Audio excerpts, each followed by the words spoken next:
و کانال تلویزیونی ندای حق خوش آمدید. اگر تا کنون عضو کانال ما نشده اید لطفاً کانال ما را سابسکرایب نموده و دکمه زنگوله را فشار دهید تا از جدیدترین ویدیوهای جالب ما مطلع گردید. فراموش نکنید که با عضویت در کانال ندای حق و نشر و اشتراک گذاری ویدیوهای ما شما هم در مسیر دعوت با ما همکار می گردید.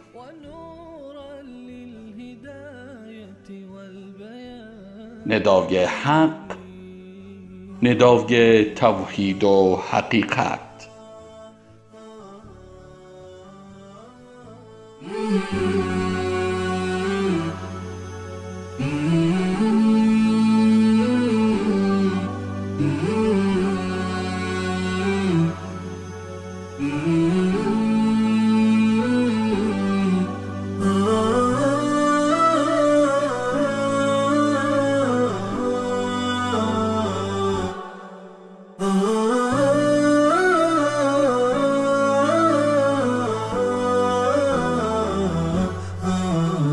نداء الحق صوت قد شجاني وبلغني الحقيقة والأمان.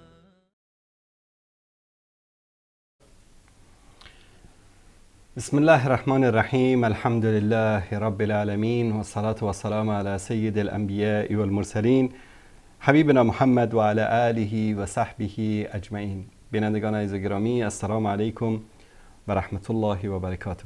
در خدمت شما عزیزان و بزرگواران هستیم با قسمت دیگری از این برنامه شما عزیزان، برنامه‌ای که صدای گرم شما بزرگواران رو در این برنامه خواهیم داشت و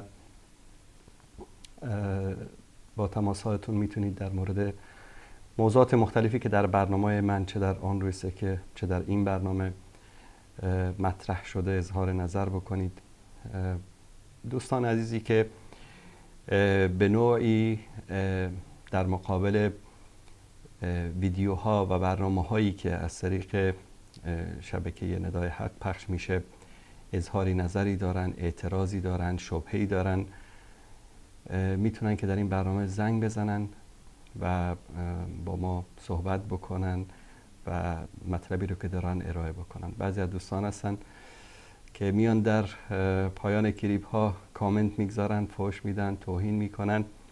بهترش همین است که در این برنامه تماس بگیرید و اظهار نظر بکنید. شماره تلفن های برنامه را عزیزان زیرنویس کردن و اولین تماس را هم از ایران خواهیم داشت. بله بیننده گرامی، سلام علیکم، بفرمایید. سلام علیکم و رحمت الله و برکاته. استاد عزیز و گرامی، علیکم السلام و رحمت الله و برکاته. استاد عزیز، یک سوال داشتم. کمی بلندتر اگر صحبت کنید برادر عزیز، بفرمایید. استاد عزیز، یک سوال داشتم میخواستم بپرسم از شما. بفرمایید. استاد عزیز، من شنیدم که میگفتن امام شافعی رحمت الله علیه در ماه مبارک رمضان 60 قرآن ختم میکرده. بعد در حالی که یک حدیث هست، نمیدونم والا اون ضعیف است یا همچین حدیثی هست یا نه. میخواستم بپرسم که پیامبر صلی الله علیه وسلم گفته که کسی که قرآن رو در 3 روز ختم میکنه اون چیزی از قرآن نفهمیده. بعد امام شافعی در ماه رمضان 60 قرآن ختم میکرده. خواستم که ببینم. بله، اینا ببینید اکثر اینها یعنی صحبت‌های بدون دلیلی است که نسبت میدن. مثلا شیعیان میگن که حضرت علی در یک شب 1000 رکعت نماز میخوند. احناف میگن که امام ابو حنیفه نمیدونم در یک شب قرآن رو ختم میکرد. بعضی از شافعیای متعصب میان میگن که امام شافعی در رمضان مثلا 60 بار قرآن رو ختم میکرد. یعنی اینا همه افراط است. هیچ گونه دلیل صحیح وجود نداره که مثلا حضرت علی در یک شب 1000 رکعت نماز خونده باشه یا امام ابو حنیفه مثلا در یک شب قرآن رو ختم کرده باشه یا که امام شافعی در یک ماه 60 بار قرآن رو ختم کرده باشه. یعنی از زبان خود امام و از کتاب‌های صحیحی که منسوب به امام شافعی است همچین مطلبی رو هیچ کس ندیده و نخوانده و روایت نکرده. اینها بعضیا میان اغراق میکنن در محبت نسبت به این بزرگان. من از علمای مثلا از علما شنیدم که مثلا هم میگفتن که امام شافعی، بعد من بهشون گفتم که آخه نمیشه این چیزی، گفتن نه دیگه، حالا اونا زحمت کشیدن، اونا شبانه روز میخوندن. امکان نداره، یعنی امکان نداره. من دیروز داشتم اتفاقا همینطوری کلیپ ها رو نگاه میکردم، یکی از علمای شیعه میگه که حضرت علی در یک شب 1000 رکعت نماز میخواند. بالفرض محال این رو قبول بکنیم، یک شب رو بگیریم در مدینه که من حدود 30 سال در مدینه زندگی کردم، یعنی عموما شبهای مدینه ما بین با اختلاف زمستان و تابستان اگر فکر بکنیم 10 ساعت است تقریبا. اگر این رو قبولم بکنیم، اگر هر رکعت رو مثل قطار سری و سر در 1 دقیقه خوانده باشه، برای 1000 رکعت ما 720 تقریبا حدود 12 ساعت نیاز داریم، میبخشید تقریبا 13-14 ساعت نیاز داریم. در 13-14 ساعت یعنی نمیخوابیده، نماز عشا نمیخونده، نماز صبح نمیخونده. اینا تعصب گاهی اوقات انسان رو میکشانه به طرف همین چیزا برادر عزیز.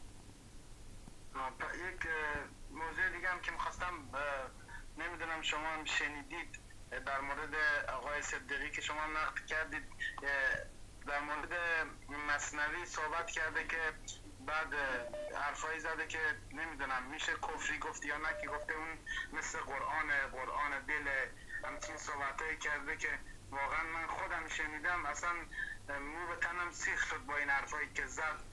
گفتم شما هم شنیدید، میدونید این چیه این، گفتم کمی توضیح بدید در موضوع اونم. باشه چشم. سلامت باشید برادر عزیز، تشکر از شما، زنده باشید. علیکم السلام و رحمت الله و برکاته. تشکر میکنم از این بیننده عزیز. بله سلام علیکم، بفرمایید. بله سلام علیکم، بفرمایید. سلامت باشید. کمی بلندتر صحبت کنید دوست عزیز، بفرمایید. زنده باشید استاد. از شما یک سوال داشتم من. بفرمایید. سوالم این استاد که من زن دارم، زنم مثلا یه دانه دخترم دارم، ای هر روز زنگ میزنه به من، مثلا میگه باید طلاق منو بدی، باید چیز منو بکنی. من دیگه میگم این کار خوب نیست، اما چیزای بعد و بیرا زیاد میگه. ببینید برادر عزیز، ببینید الله سبحانه و تعالی در قرآن کریم به ما امر میکنه که در مورد ازدواج امساکم بالمعروف او تسریحم به احسان، یعنی یا به خوبی، با اخلاق، با مثل آدم، یعنی به اصطلاح عامه زندگی بکنید، یا که مثل آدم از هم جدا بشید. اگر در زندگی به نقطه‌ای میرسید که دیگه زندگی امکان نداره، زن مثلا نمیخواد زندگی بکنه یا مرد نمیخواد زندگی بکنه، الله سبحانه و تعالی طلاق رو یکی از راه‌های حل قرار داده، یعنی آخرین راه حل. به طور مثال الله سبحانه و تعالی وقتی که شما مثلا با همسرتون اختلاف پیدا می کنید و در احادیث رسول الله صلی الله علیه و سلم هم بیان شده، اولا خودتون نصیحت می کنید، به خوبی، به زبان خوب نصیحت می کنید. دوم این که اگر نصیحت شما چاره‌ای نداشت و نشد، یک نفر از خانواده ایشون، مثلا عموش، داییش، برادر بزرگش، یکی از قوم و خویشش که از محارمش باشه، موضوع رو با او در میان میگذارید که اون بره نصیحتش بکنه. بعد از اون همه اینا اگر که چاره ساز نبود، اون وقت میخواد طلاق بگیره، باید طلاق بدید. چون زندگی این نیست که انسان به زور کسی رو نگه داره. مثلا ما زن که میگیریم، زن کنیز نیست، غلام نیست، برده نیست که باید حتما با ما زندگی بکنه.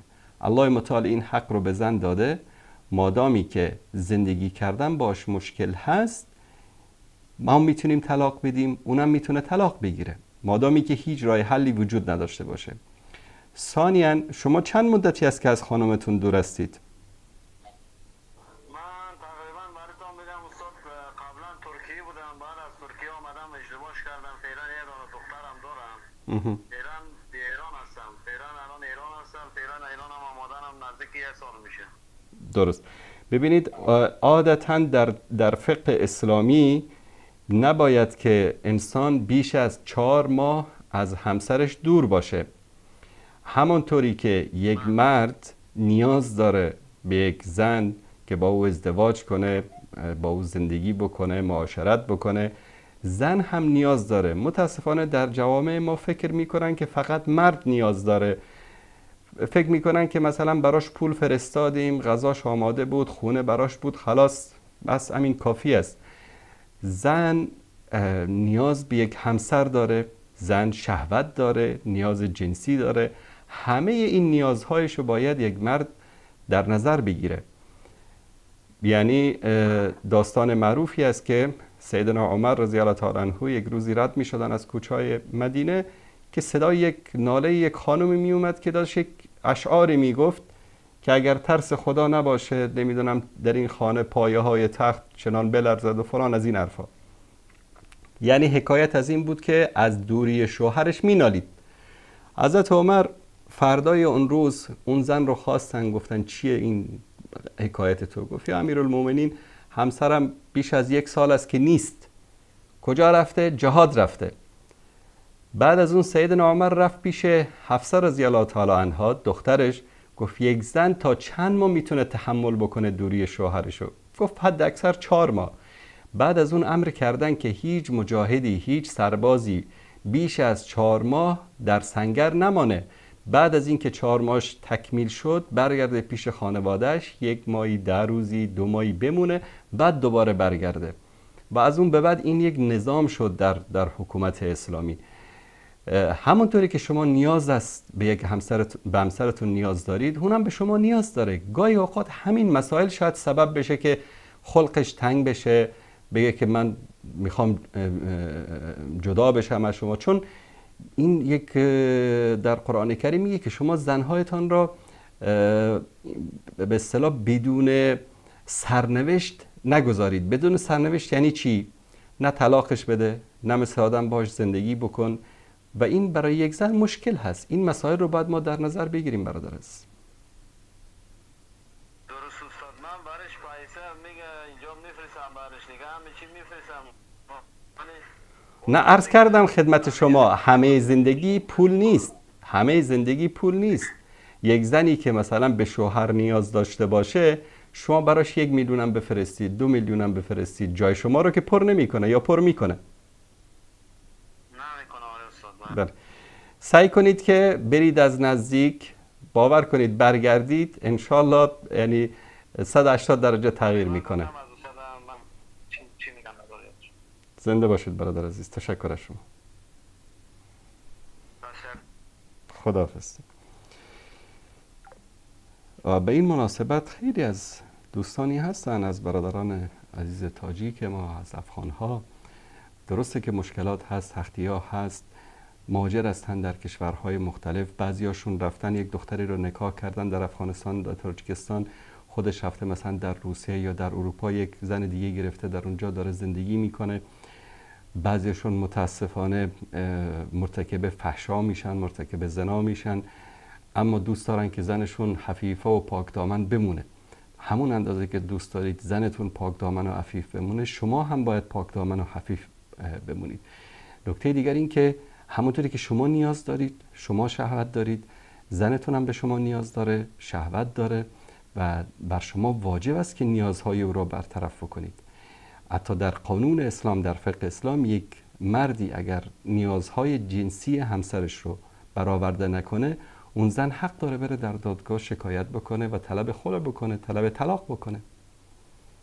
این رو فکر نمی کنن. اصلا بعضی فکر می کنن که زن یک موجود دیگری است، یک ربات است، هیچ احساس نداره، عاطفه نداره، شهوت نداره و مجبور است که باید حتما هر طوری که از شما رو تحمل بکنه ما همونطوری که خواهران گرامیمون رو نصیحت میکنیم که صبر داشته باشن، تحمل داشته باشن، مشکلات هست، سختی ها هست و اونها رو به عفت و به پاکدامنی و به صبر و تحمل توصیه میکنیم، همونطور برادران عزیزمون رو میگیم که شما هم اونها رو درک بکنید.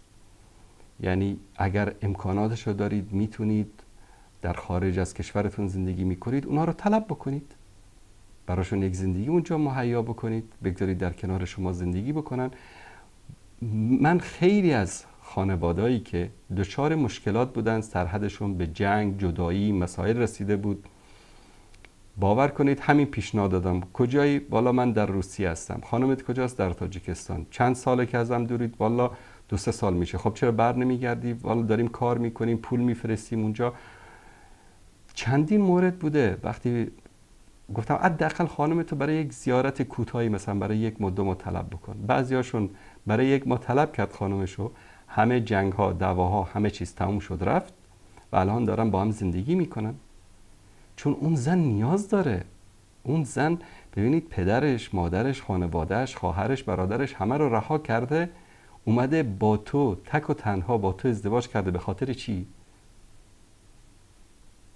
به خاطری که تو نیازهای او رو برآورده بکنی، هم نیازهای عاطفی رو، هم نیازهای جنسی رو، هم نیازهای مادی رو. بعضی فکر میکنن نه بابا من که نفقه‌شو میدم، پول براش میفرستم، زندگی مگر فقط نفقه دادن است؟ زین للناس حب الشهوات. الله سبحانه و تعالی میگه همون اندازه که تو شهوت داری، همون اندازه همسر شهوت داره. و چه بسیار از داستانهایی که زنهایی رو گذاشتن 1 سال 2 سال 3 سال رفتن با اون زن مرتکب زنا شده، مرتکب فحشا شده، به خاطر اینکه نیاز داره.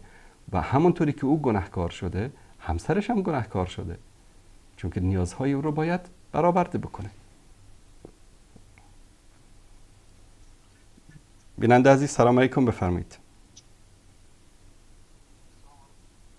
علیکم السلام و رحمت الله و برکاته.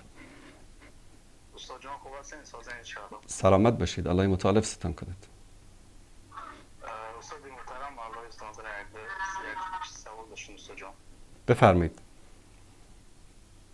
استاد جان یکم سوال همین است که برای در مسئله جوانایی که مقصد ازدواج نکردن چی مسئولیت خوب میتونه مقصد برای زود ازدواج کردن، کدام روحش وجود داره، مقصد باید چیکار بکنه از هم طرف دینیجا خوب نفهمیدن استاد جان؟ باش چشم، در این مورد صحبت میکنم. سوال دویم هست استاد جان. بفرمایید. سوال دویم درباره همین کی است شیخ شما است. شما فکر فهمیدید که من نظر دارم. کدام شیخ؟ شیخ اسامه. اسامه کدام اسامه؟ همونه که مقصد در افغانستان رفتگی بود که درست. روسی جد. درست. در آن باره صحبت کنم که من یک دو ویدیو روسی را دیدم، شیخ فوزان درباره همون سخنهای فصلی به من گفت ما باید مسلمانان نسبت که ما چی فکر بکنیم، چی عقیده داشته باشیم، التماس همین سوال را جواب کنیم. چشم چشم، تشکرش. از همون سوجون دعا کنیم در سلامت باشید. سلامت باشید، الله متعال ستان کند.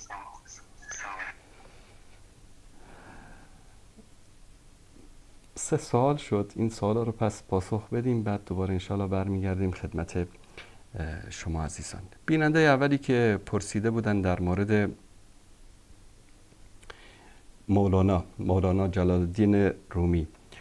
در این اواخر طبیعتاً صحبت‌هایی رد و بدل شده بین بعضی از دعوتگران و بعضی از علما که یکی خوب گفته و یکی بد گفته و تا سرحد بد و بیرا گفتن به هم دیگه رسید در مورد اینکه مولانا جلال الدین رومی چه گفته چه نگفته.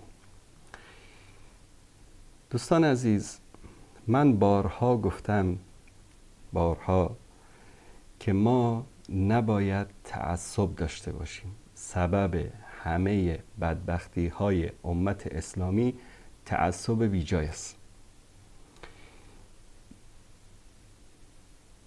مسیحیان، عیسویان چرا کافر شدن؟ لقد كفر الذين قالوا ان الله ثالث ثلاثه. کافر شدن کسانی که گفتن عیسی خداست، یعنی به تثلیث اعتقاد پیدا کردن، یعنی 3 تا خداست. یکی خدای پدر است، یکی خدای پسر است، یکی روح القدس است. خدای پدر در آسمان هاست، خدای پسر عیسی است که در زمین آمد، روح القدس فکر کنید جبرئیل علیه السلام. بعد میگن اینا هر 3 تاشون یکی هستن در حالی که 3 تا هستن. یک لغزی که معمایی که خودشون نمیتونن حل بکنن. مسیحیان چرا آمدند و عیسی علیه السلام رو پسر خدا گفتن؟ به خاطر محبتشون، به خاطر که او را دوست داشتن. از محبت زیاد عیسی علیه السلام رو گفتن که پسر خداست. یهودیان همچنین آمدن چیکار کردن؟ گفتن که عزیر کی است؟ پسر خداست. وقالت اليهود عزیر ابن الله وقالت النصارى مسیح ابن الله. یهود گفتن که عزیر علیه السلام پیامبری بود، داستانش در قرآن کریم است. ایشان یکی از معجزات بزرگ الله سبحانه و تعالی است. در جایی میمیره، الله سبحانه و تعالی روحش رو قبض میکنه، بعد از تقریبا 1 قرنی دوباره زنده میشه، الله متعال زندهش میکنه. داستانش در قرآن کریم مفصل آمده. حتی اون مرکبی که داشت، الاغی که داشت در اونجا، جلوی چشمش دوباره استخوان‌هاش جمع میشه، پوستش، گوشتش، خلاصه الله متعال خواست نشانه قدرتش رو که چطور مرده ها رو زنده میکنه به این پیامبرش نشون بده. و اینکه زمان و مکان و این چیزا برای الله سبحانه و تعالی ارزشی نداره. اگر بخواد یک کاری رو بکنه فقط بگه کن فیکون، بشو میشود. تعصب مسیحیان را چیکار کرد؟ کافر کرد. تعصب یهودیان را کافر کرد. تعصب مشرکین مکه رو که به یقین میدانستند که محمد صلی الله علیه و آله و سلم پیامبر الهی است، ایمان نیاوردن، اونها رو وارد جهنم کرد. تعصب به اهل بیت رسول الله صلی الله علیه و سلم شیعیان را از راه به در کرد، حتی بعضیاشون رو به سرحد کفر رساند. تعداد زیادی از فرق شیعه هست که به نام علی اللهی ها معروف هستند، میگن علی خداست.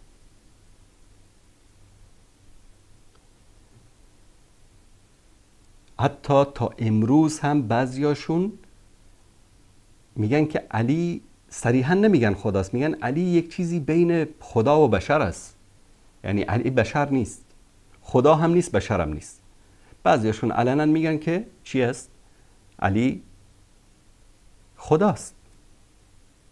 شاعرشون شهریار، شاعر معروفی است، همین در فکر کنم سال 1381 فوت کرد. نه بشر توانمش گفت، نه خدا توانمش خواند، در حیرتم چه گویم شه ملک لافتا را. خب این چی از غلو است؟ الله سبحانه و تعالی امر می کند قل یا اهل الكتاب لا تغلو فی دینکم، در دینتان غلو نکنید، چون غلو کردن در دین انسان رو به طرف کفر می کشانه. صوفیایی که گمراه شدن، کافر شدن، مشرک شدن، صوفیای غالی، پیران خود را به درجه خدایی رساندن. مثلا پیر سیف الرحمن، مؤسس طریقه صوفیه سیفیه، چی میگه؟ میگه که اگر من در بدر نمی بودم پیامبر شکست میخورد. سبب پیروزی پیامبر در بدر من بودم، من با انبیا بودم، من اشرف اولیا و رسول هستم و فلان هستم این هستم. این غلو کردن هم خودشون در حق خودشون غلو کردن و پیروانشون هم آمدن در حق اونا غلو کردن. امروز مریدان پیرهای صوفی غالی میگن پیر ما حاضر و ناظر است. یعنی چی؟ حاضر و ناظر همه اعمال ماست. از ترس پیر هیچ کاری نمی کنن. در حالی که حاضر و ناظر کی است؟ غیر از الله سبحانه و تعالی هیچ کس حاضر و ناظر نیست بر اعمال ما. عده‌ای از این صوفیا در حق رسول الله صلی الله علیه و سلم هم غلو کردن. گفتن رسول الله صلی الله علیه و سلم حاضر و ناظر است. مثلا در شب میلاد حضرت رسول الله صلی الله علیه و سلم یک کرسی میگذارن، یک گروهی از صوفیا در اونجا میگن رسول الله صلی الله علیه و سلم در قسمتی از این برنامه‌ای که دارن حاضر میشه. یک موقع جا بلند میشن اللهم صل علی محمد و آل محمد طلع البدر علینا. چی شد؟ من در یک مجالسشون بودم، پیامبر آمد صلی الله علیه و سلم. کو من که نمیبینم. اوه شما باید اهل دل باشی که ببینی. اینا مشرک شدن، از دین خارج شدن، غلو کردن، افراط کردن.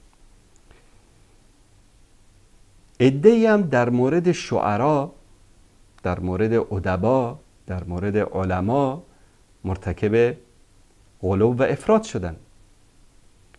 کسانی که در مورد علما غلو و افراط کردن گفتن الا بالله ما حنفی هستیم، غیر از حرف امام ابو حنیفه یا آنچه که در مذهب حنفی هست حرف کسی دیگری رو قبول نمی کنیم. این غلط است، انسان رو حتی به سرحد کفر میرسانه. چون امام ابو حنیفه رحمت الله علیه پیغمبر که نبود، با وحی که ارتباط نداشت، معصوم هم نبود، یقینا اشتباه کرده. پس وقتی که تو در اشتباهت از او پیروی میکنی، در اشتباهش از او پیروی میکنی، به حرف حق رو کسی به تو بگه باور نمیکنی، قبول نمیکنی، این گاهی اوقات اگر در مسائل اعتقادی باشه انسان رو به کفر میکشانه. مثل این که مثلا عقیدت چی است؟ میگه عقیده من ماتوریدی هستم. خب ماتوریدی که 10 سال بعد از امام ابو حنیفه به دنیا آمده، تو عقیدت از امام ماتوریدی میگیری، مگر عقیده امام ابو حنیفه مشکل داشت؟ چرا از امام ابو حنیفه نمیگیری؟ در حالی که انسان مسلمان عقیده را از قرآن و سنت میگیره. حرف هر کسی که مطابق قرآن و سنت باشه، مثلا در کتاب فقه اکبر امام ابو حنیفه رحمت الله علیه عقیده اهل سنت مطابق قرآن و سنت بیان شده. از اون نمیگیرن، میرن از کی میگیرن؟ از امام ماتوریدی میگیرن، یا میرن از امام ابوالحسن اشعری میگیرن. بعد تعصب، غلو و افراد، هر چی که این گفته درست است، غیر از این غلط است. شافعی میاد در مذهب شافعی تعصب میکنه، غلو، افراد. حنبلی میاد در مذهب حنبلی، مالکی میاد در مذهب مالکی. ما فقط در دو چیز تعصب داریم، یکی در قال الله، یکی در قال رسول. چرا؟ چون الله متعال گفته که اطیع الله و اطیع الرسول، اطاعت از الله و اطاعت از رسول. چون امر الله است، در این تعصب داریم.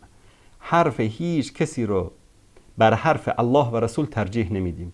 ما کان لمؤمن ولا مؤمنة اذا قضى الله و رسول امرا ان یکون لهم الخیرة. بر هیچ زن و مرد مسلمان جایز نیست که اگر الله و رسول حرفی رو گفتن اینها بیان بگن نه والله دل ما اینو میخواد، دل ما اونو میخواد، ما از این پیروی میکنیم، ما از اون پیروی میکنیم. پس نباید در حق ائمه مذاهب اهل سنت افراط و تفرید کرد. نباید در حق محدثین، در حق مفسرین، در حق علما و دعوتگران تعصب کرد. تعصب به همه انواعی که وجود دارد مذموم است. متعصبین پیروان ابلیس هستند. الله متعال وقتی به ابلیس گفت که تو چرا سجده نمی کنی به این آدمی که من او را به دست خودم ساختم؟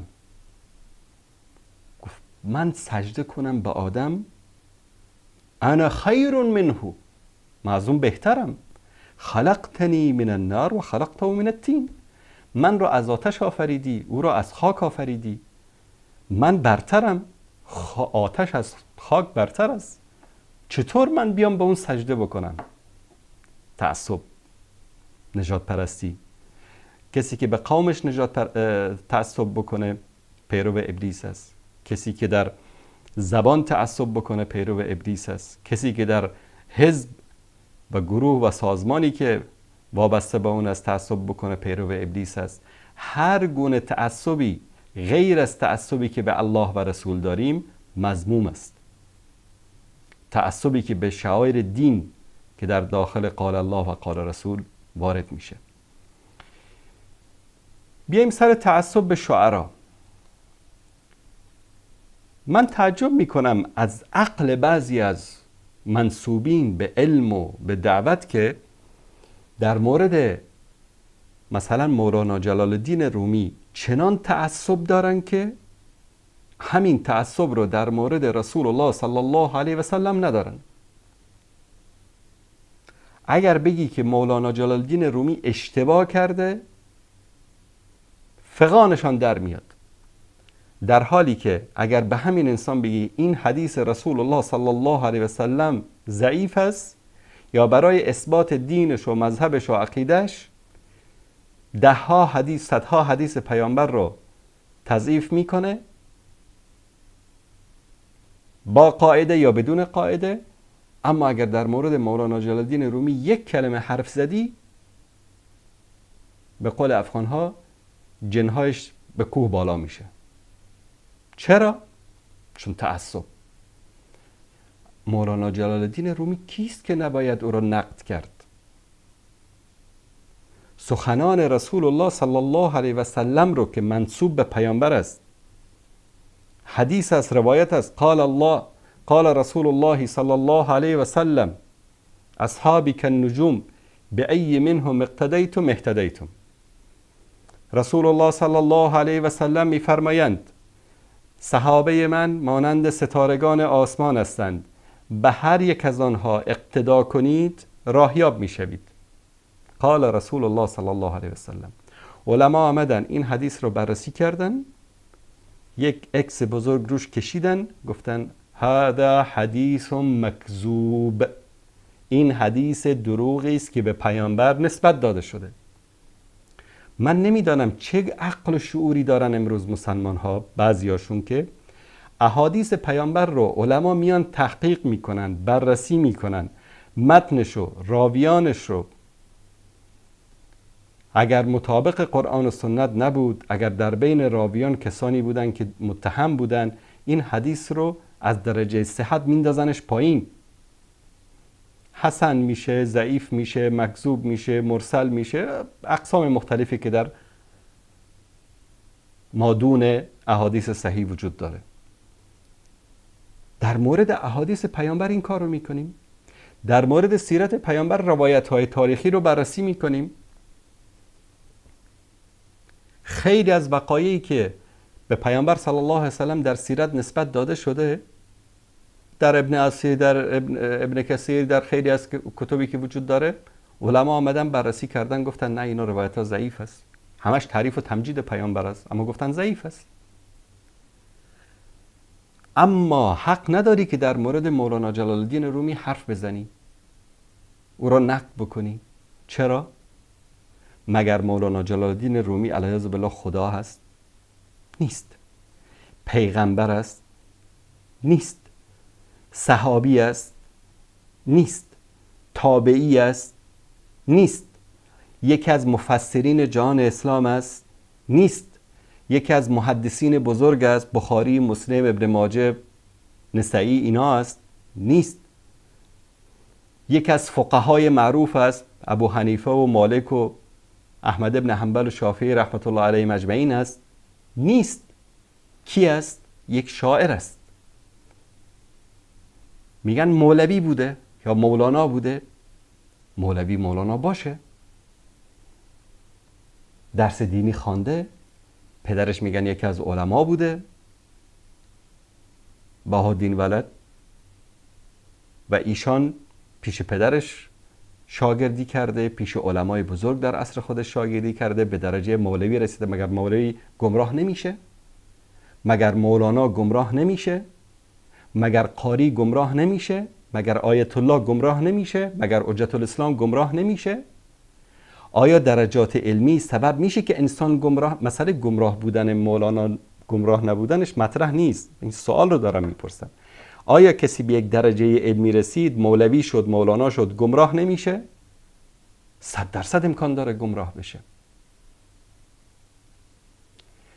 وانگهی کتاب مثنوی مولوی یا دیوان شمس تبریزی وحی است که جبرئیل بر مولانا آورده؟ نخیر. آیا مولانا جلال الدین رومی معصوم هست؟ نخیر. پس چرا این همه تعصب در مورد مولوی جلال الدین بلخی؟ بابا جان یک شاعر است، یک شاعری که در ادبیات، در شعر، در نظم ماشاءالله نمره 100 بهش میدیم. اما آیا همه حرف هایی که زده، همه شعرهایی که گفته درست است؟ نخیر. غیر از انسان متعصب احمق هیچ کسی دیگه این ادعا رو نمیکنه که هر چه که مولانا گفته درست است.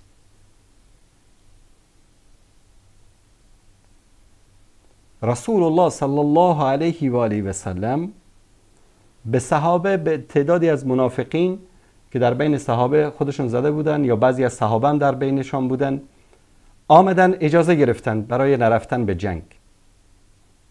پیامبرم بهشون اجازه داد. الله متعال از آسمان وحی نازل کرد. عفا الله عنک لما اذنت لهم. خدا تو را ببخشه ای پیامبر، چرا اجازه دادی به آنها؟ پیامبر یک کاری که اشتباه بود، گناه کبیره نبود،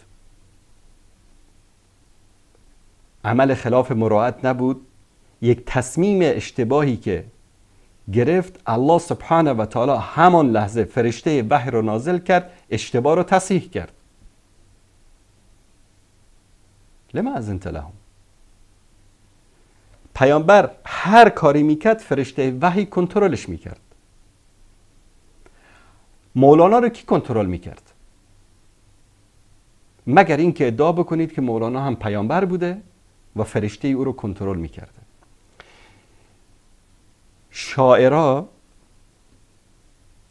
به خاطر اینکه وزن و قافیه شعرشون جور در بیاد، گاهی اوقات کفریات هم میگن و از این کفریات در کتب اشعار شعرای بزرگ ما تا دلتون بخواد پیدا میشه.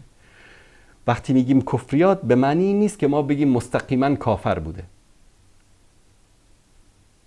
اما یکی سخن کفری است، یکی عمل کفری است، یکی کافر شدن طرف است. در اینجا چند نکته مهم رو میخوام خدمت شما عزیزان بیان بکنم. اولا صحت و سقم همه آنچی که در مثنوی است و در دیوان شمس تبریزی است منسوب به مولانا جلال الدین رومی است، از کجا ثابت میشه؟ در 1400 سال این همه دروغ به پیامبر بستن.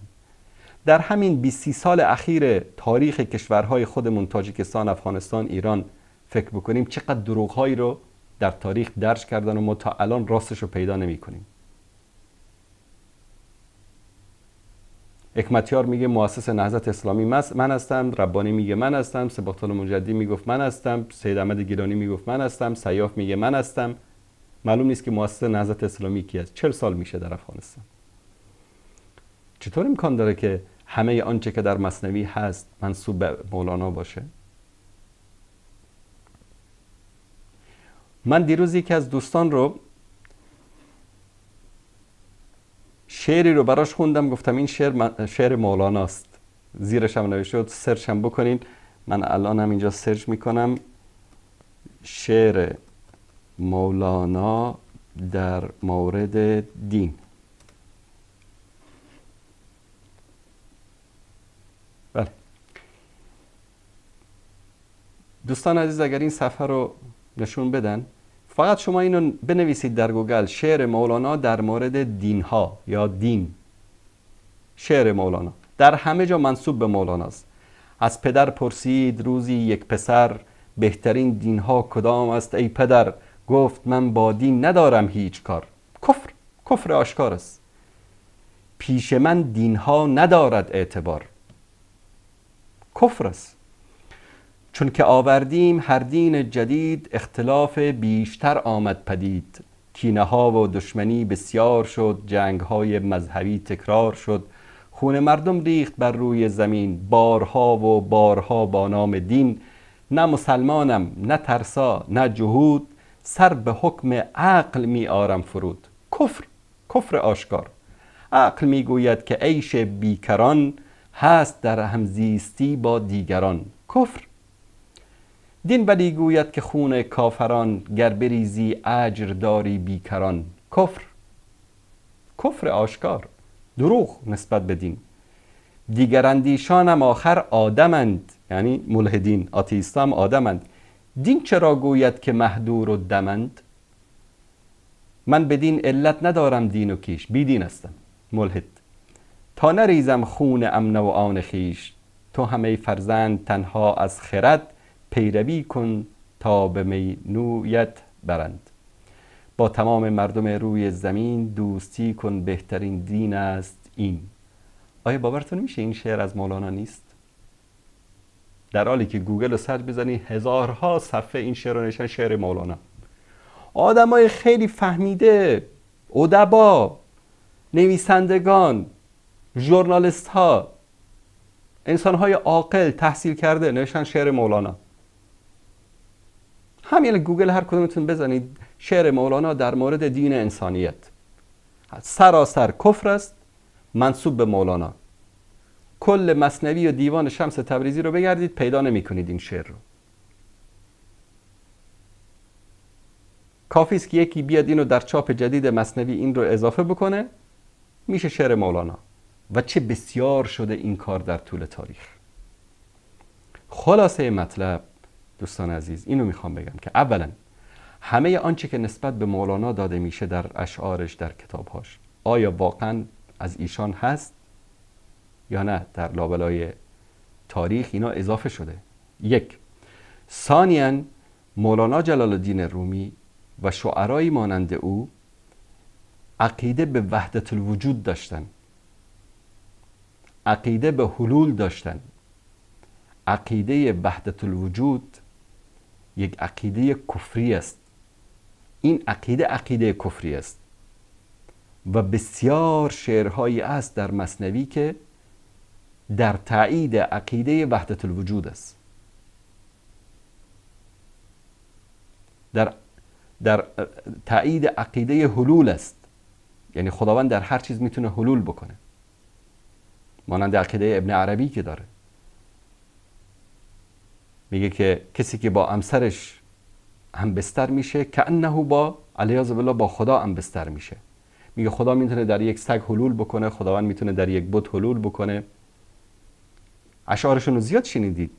هر در که زدم صاحب آن خانه تویی تو، هر جا که روم پرتو کاشانه تویی تو، در کعبه و در بتکده جانانه تویی تو، مقصود تویی کعبه و بتخانه بهانه است، ای تیر غمت را دل عشاق نشان است. این چی یعنی؟ یعنی خدا میتونه در یک بتی هم حلول بکنه، خدا میتونه در یک سنگی هم حلول بکنه. اونایی که تمساح میپرستن، اونایی که میمون میپرستن، اونایی که گاو میپرستن، خدا میتونه در اونها حلول بکنه. به خاطر همون وحدت الادیان اعتقاد دارن. چی میگن؟ میگن که همه اینها، همه این موجوداتی که غیر از خدا پرستش میشه، خداوند در اینا حلول کرده. میگن یک بودایی که بت میپرسته، یک هندویی که گاو میپرسته، اینا کافر نیستن. اینا همون خدایی رو میپرستن که در آسمان هاست، همون خدای واحد و احد است، اما حلول کرده در گاو، حلول کرده در بت، حلول کرده در بودا.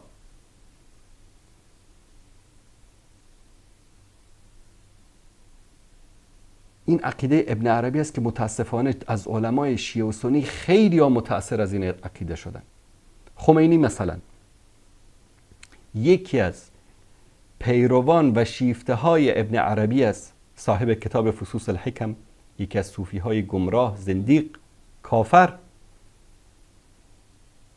میگه من به خال لبت ای دوست گرفتار شدم، چشم بیمار تو را دیدم و بیمار شدم، فارغ از خود شدم و کوس انالحق بزدم.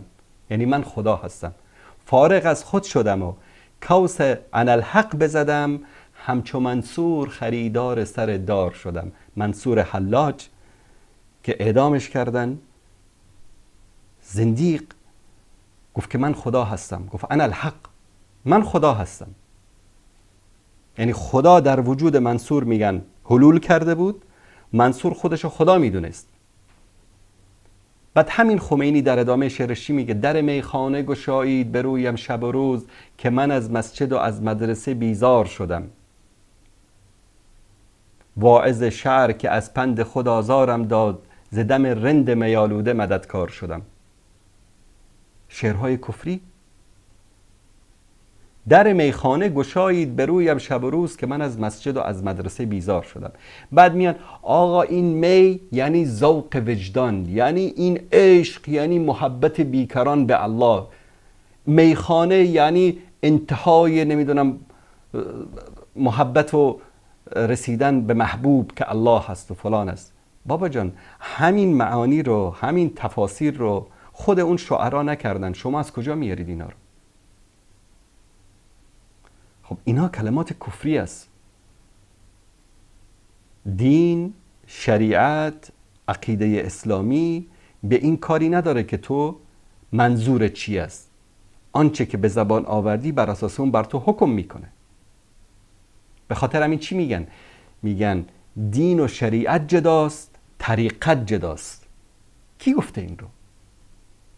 پیامبر صلی الله علیه و سلم برای ما دین و شریعت آورده، برای ما طریقت نیاورده. اگر طریقت آورده رسول الله صلی الله علیه و سلم کجاست یک کتاب در طریقت نشون بده از پیامبر؟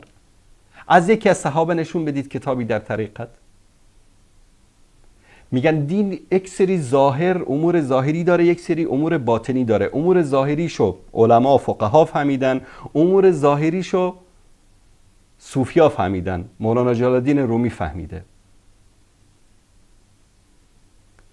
بعد از اون برید در کتاب مثنوی، در همین مثنوی، داستانهای سکسی،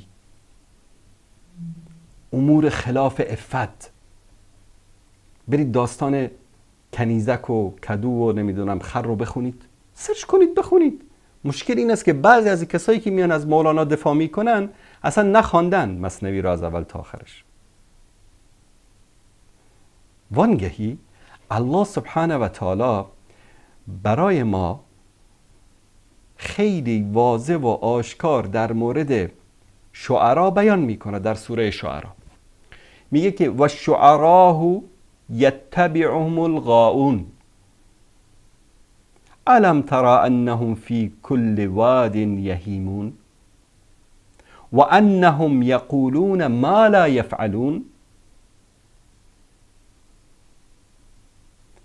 شعرا کی از اینها پیروی میکنن؟ انسانهای فریب خورده، انسانهای جاهل. آیا نمیبینی که در هر کوه و برزنی میگردن؟ یعنی از هر چمن سمنی، از هر جای حرف میزنن.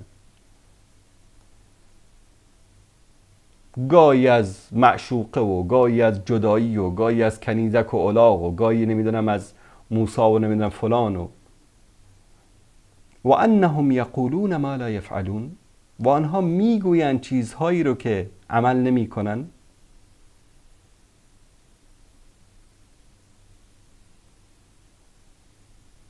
صفت شعرا رو الله سبحانه و تعالی این گونه بیان میکنه. البته هستن شعرایی که مانند حسان ابن ثابت، شعرای بزرگی ما داریم که از صدر اسلام تا الان واقعا شعرای مؤمنی بودن، کفریات نگفتن، شرکیات نگفتن، رموز نگفتن، وحدت الوجود اعتقاد نداشتن، حلول اعتقاد نداشتن. به خاطر همین الله سبحانه و تعالی استثناء میکنه الا الذين آمنوا وعملوا الصالحات وذكروا الله كثيرا، مگر کسانی که ایمان آوردن، عمل صالح انجام دادن و ذکر الله رو کردن.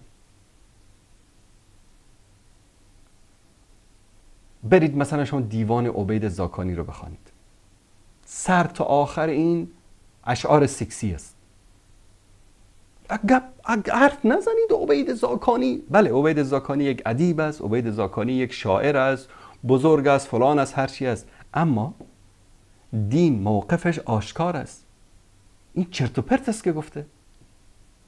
چه به درد میخوره این داستانهای همش از عورت مرد و زن ذکر میکنه در اشعارش؟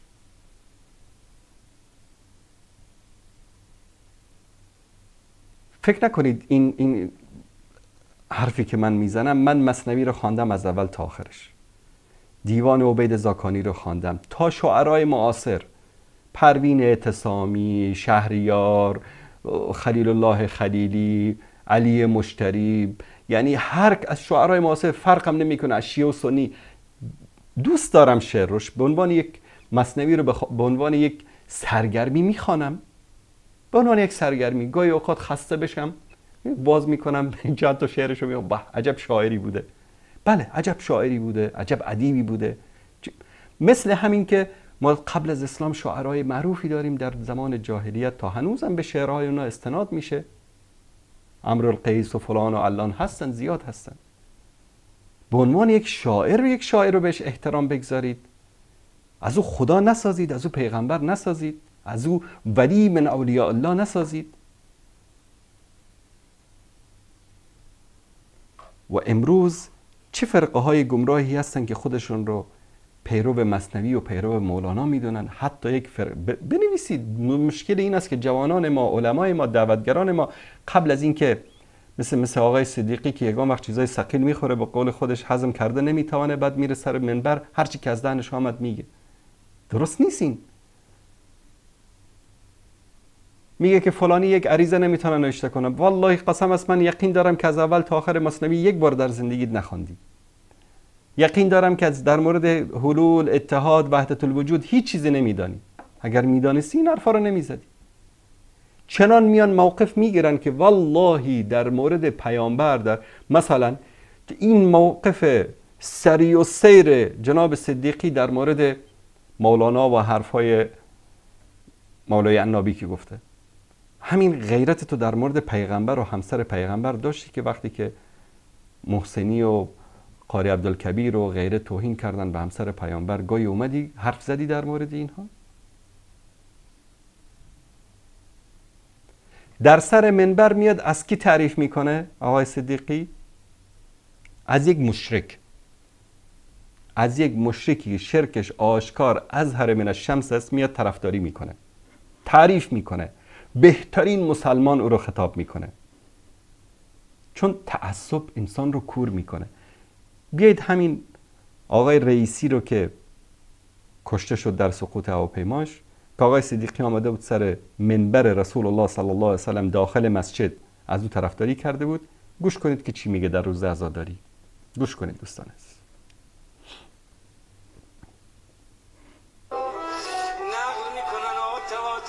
استاد ما فرمودن پرده از جلوی چشمم کنار رفت، دیدم همه کاره در این عالم و اون عالم حسینه.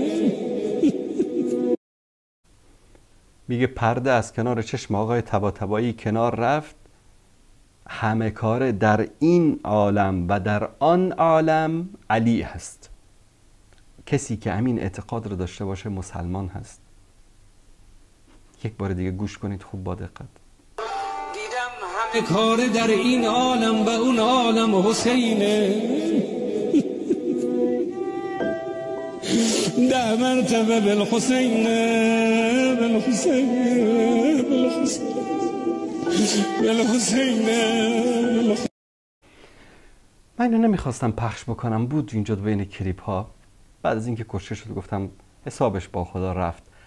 اما از این همین آقای صدیقی که اومد از رئیسی دفاع کرد و تعریف و تمجیدش کرد، ندیده بود این کلیپشو؟ اگر یک عالمی که میاد سر منبر یک حرفی رو میزنه، اگر که خبر داشتی، فتلک مصیبتون، اذا کنت تدری فتلک مصیبتون و اذا کنت لا تدری فالمصیبت اعظم. ما نباید دعوتگران ما، علمای ما بر اساس تعصب، بر اساس جهالت بر اساس بیخبری بیان سر منبر هر چی که به دهنشون میاد بگن؟ و همه چیز برادران عزیز اعتدال، وسطیت، و جعلناکم امتا وسطا. چرا الله سبحانه و تعالی ما رو امت معتدل و وسط قرار داده؟ بین افراط و بین تفرید. نه مثل بعضی از دوستان سلفی ما که اگر یک کلمه شعر از سعدی و حافظ و مولانا ذکر کردی مو به تنشان راست میشه، رگای گردنشون باد میکنه. این من در یک کتابی شعری از سعدی ذکر کرده بودم. به طور مثال بنی آدم اعضای یکدیگرند که در آفرینش یک گوهرند. مثال یک شعری ذکر کرده بودم. آقا رفته بود یک گزارش مفصل نوشته بود به یک اداره‌ای که محمد انصاری صوفی مزخرف وحدت الوجودی نمیدونم فلانی است. خب چرا؟ به نامش به شکلی از اشکال دست من افتاد. رفتم جناب شیخ، یکی از همین سلفی های افغانستان، تو چرا این کارو کردی؟ من جلوی تو هم، یعنی کی دیدی که من وحدت الوجودی بودم؟ استاد شما در یکی از کتاباتون شعر سعدی رو ذکر کردید، سعدی که نمیدونم فلان شده است. گفتم تو کجا درس خواندی؟ گفت از جامعه اسلامی فارغ هستم. گفتم الان من منهج کلیه شریعه جامعه اسلامی رو بیارم که در داخل مناهج شما به صدها مورد از شعرهای شعرای زمان جاهلیت قبل از اسلام مانند امرالقیس و فلان استشهاد شده. گفت والله بله، اما اونا که دیگه شرکیات، بابا طرف کافر بوده، بت پرست بوده، میگه اونا که وحدت الوجود نداشتن، شرکیات نداشتن، کافر بوده، قبل از اسلام بوده. و در شعرهای اونا چقدر کلمات و ابیات مزخرف فسق و فجور هست. من امرالقیس، حافظ، مولانا، سعدی به عنوان یک شاعر، به عنوان یک ادیب گاهی اوقات به شعرش هم استناد میکنیم، اما خدا و پیغمبر که نیستن. این جانب افراط است. تا ذکر مولانا و سعدی و حافظ و یک از شعرا بشه میزنن تق و تو قمر رو تکفیر میکنن. این غلط است. این غلط است. نباید انسان اینطوری باشه. و جانب دیگ مقابل تفرید که مولانا خط قرمز است. هر کی در مورد مولانا گپ زد خلاص کافر میشه. نه، این هم غلط است. خوبشونو خوب میگیم، بدشونو بد میگیم. امروز کارگردان عزیز گفت که مولانا گفته بشنو از نی چه نکایت میکند و از جدایی ها شکایت میکند. گفتم والا یک کسی دیگه گفته نشنو از نی نوای بینواست، بشنو از دل حریم کبریاست. نی چه سوزد مشتی خاکستر شود، دل چه سوزد خانه دلبر شود. یک شعری مولانا گفته مثلا 800 سال پیش، یک شاعری جدیدی اومده 40 سال پیش اینو در جوابش گفته. اینا به عنوان یک نصوص ادبی بهش اهمیت میدیم، لا غیر. نه وحی است، نه حدیث است، نه فقه است، نه شریعت است، نه دین است. نباید انسان افراط و تفرید داشته باشه در این مسائل.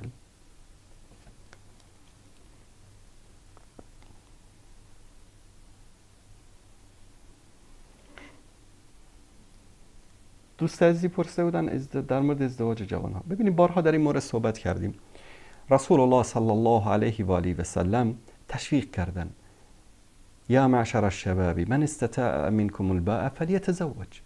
ای جوانها، هر کسی که از شما قدرت و استطاعتشو داره ازدواج بکنه. النکاح سنتی، نکاح سنت من است. فمن رغب عن سنتی فلیس منی. کسی که از سنت من روی گردان شود از امت من نیست. الله سبحانه و تعالی ازدواج رو آرامش و سکون و رحمت قرار داده و من آیاته ان خلق لكم من انفسكم ازواجا لتسكنوا الیها و جعل بینکم موده و رحمه. الله سبحانه و تعالی نشانه های قدرتش این است که برای شما از جنس شما همسرانی رو قرار داد تا در کنار آنها آرام بگیرید و بین شما عشق و محبت و مودت رو، سکون و آرامش رو قرار داد. خاصتا در این زمانی که زمان فتنه هاست. مثلا در نسل گذشته طرف به سن جوانی میرسید هیچ چیزی از مسائل زناشویی نمیدانست. امروز یک دختر و پسر در سن 7-8 سالگی همه چیز از زندگی زناشویی میدانه، همه چیز از همبستری میدانه.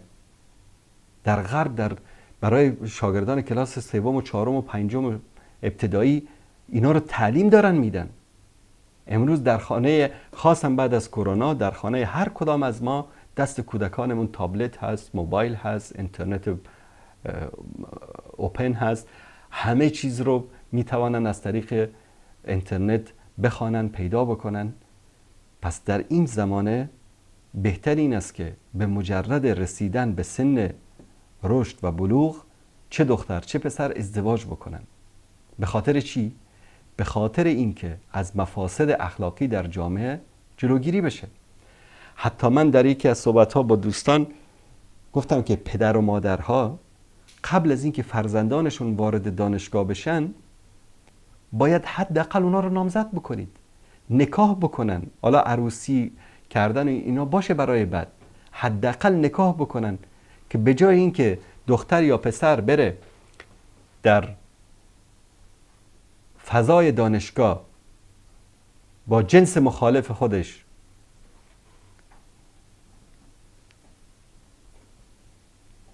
اعمالی رو انجام بده که خلاف دین و خلاف شریعت است، چرا همین کارا رو در حلال انجام نده؟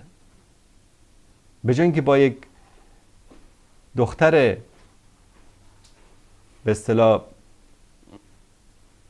نامحرمی صحبت بکنه، چرا با نامزدش صحبت نکنه؟ نکاح هم بکنید، هیچ مشکلی هم نداره، شب تا صبح با هم دیگه صحبت بکنن.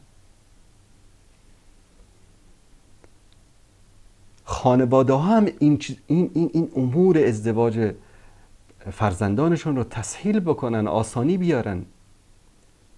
یسروا ولا تعسروا، بشروا ولا تنفروا. رسول الله صلی الله علیه و سلم میگه آسانگیر باشید، سختگیر نباشید، بشارت دهنده باشید، مردم رو متنفر نکنید. طرف خواستگاری دخترش میاد 1000 یک عیب میگیره، این داشته باش، اون داشته باش، فلان داشته باش، انقدر مهر بده. سختگیر نباشید، آسانگیر باشید. یا بعضی از جوانهایی هستن که به خاطر ازدواج چنان شرط و شروطی میگذارن که فقط در حورالعین پیدا میشه، در روی زمین پیدا نمیشه. اشتباه هست. سختگیری نکنید در امور زندگی. من بارها گفتم بنی اسرائیل چرا نابود شدن، چرا گرفتار انواع عذاب الهی شدن؟ به خاطر سختگیری شد. در هر چیز سختگیری کردن.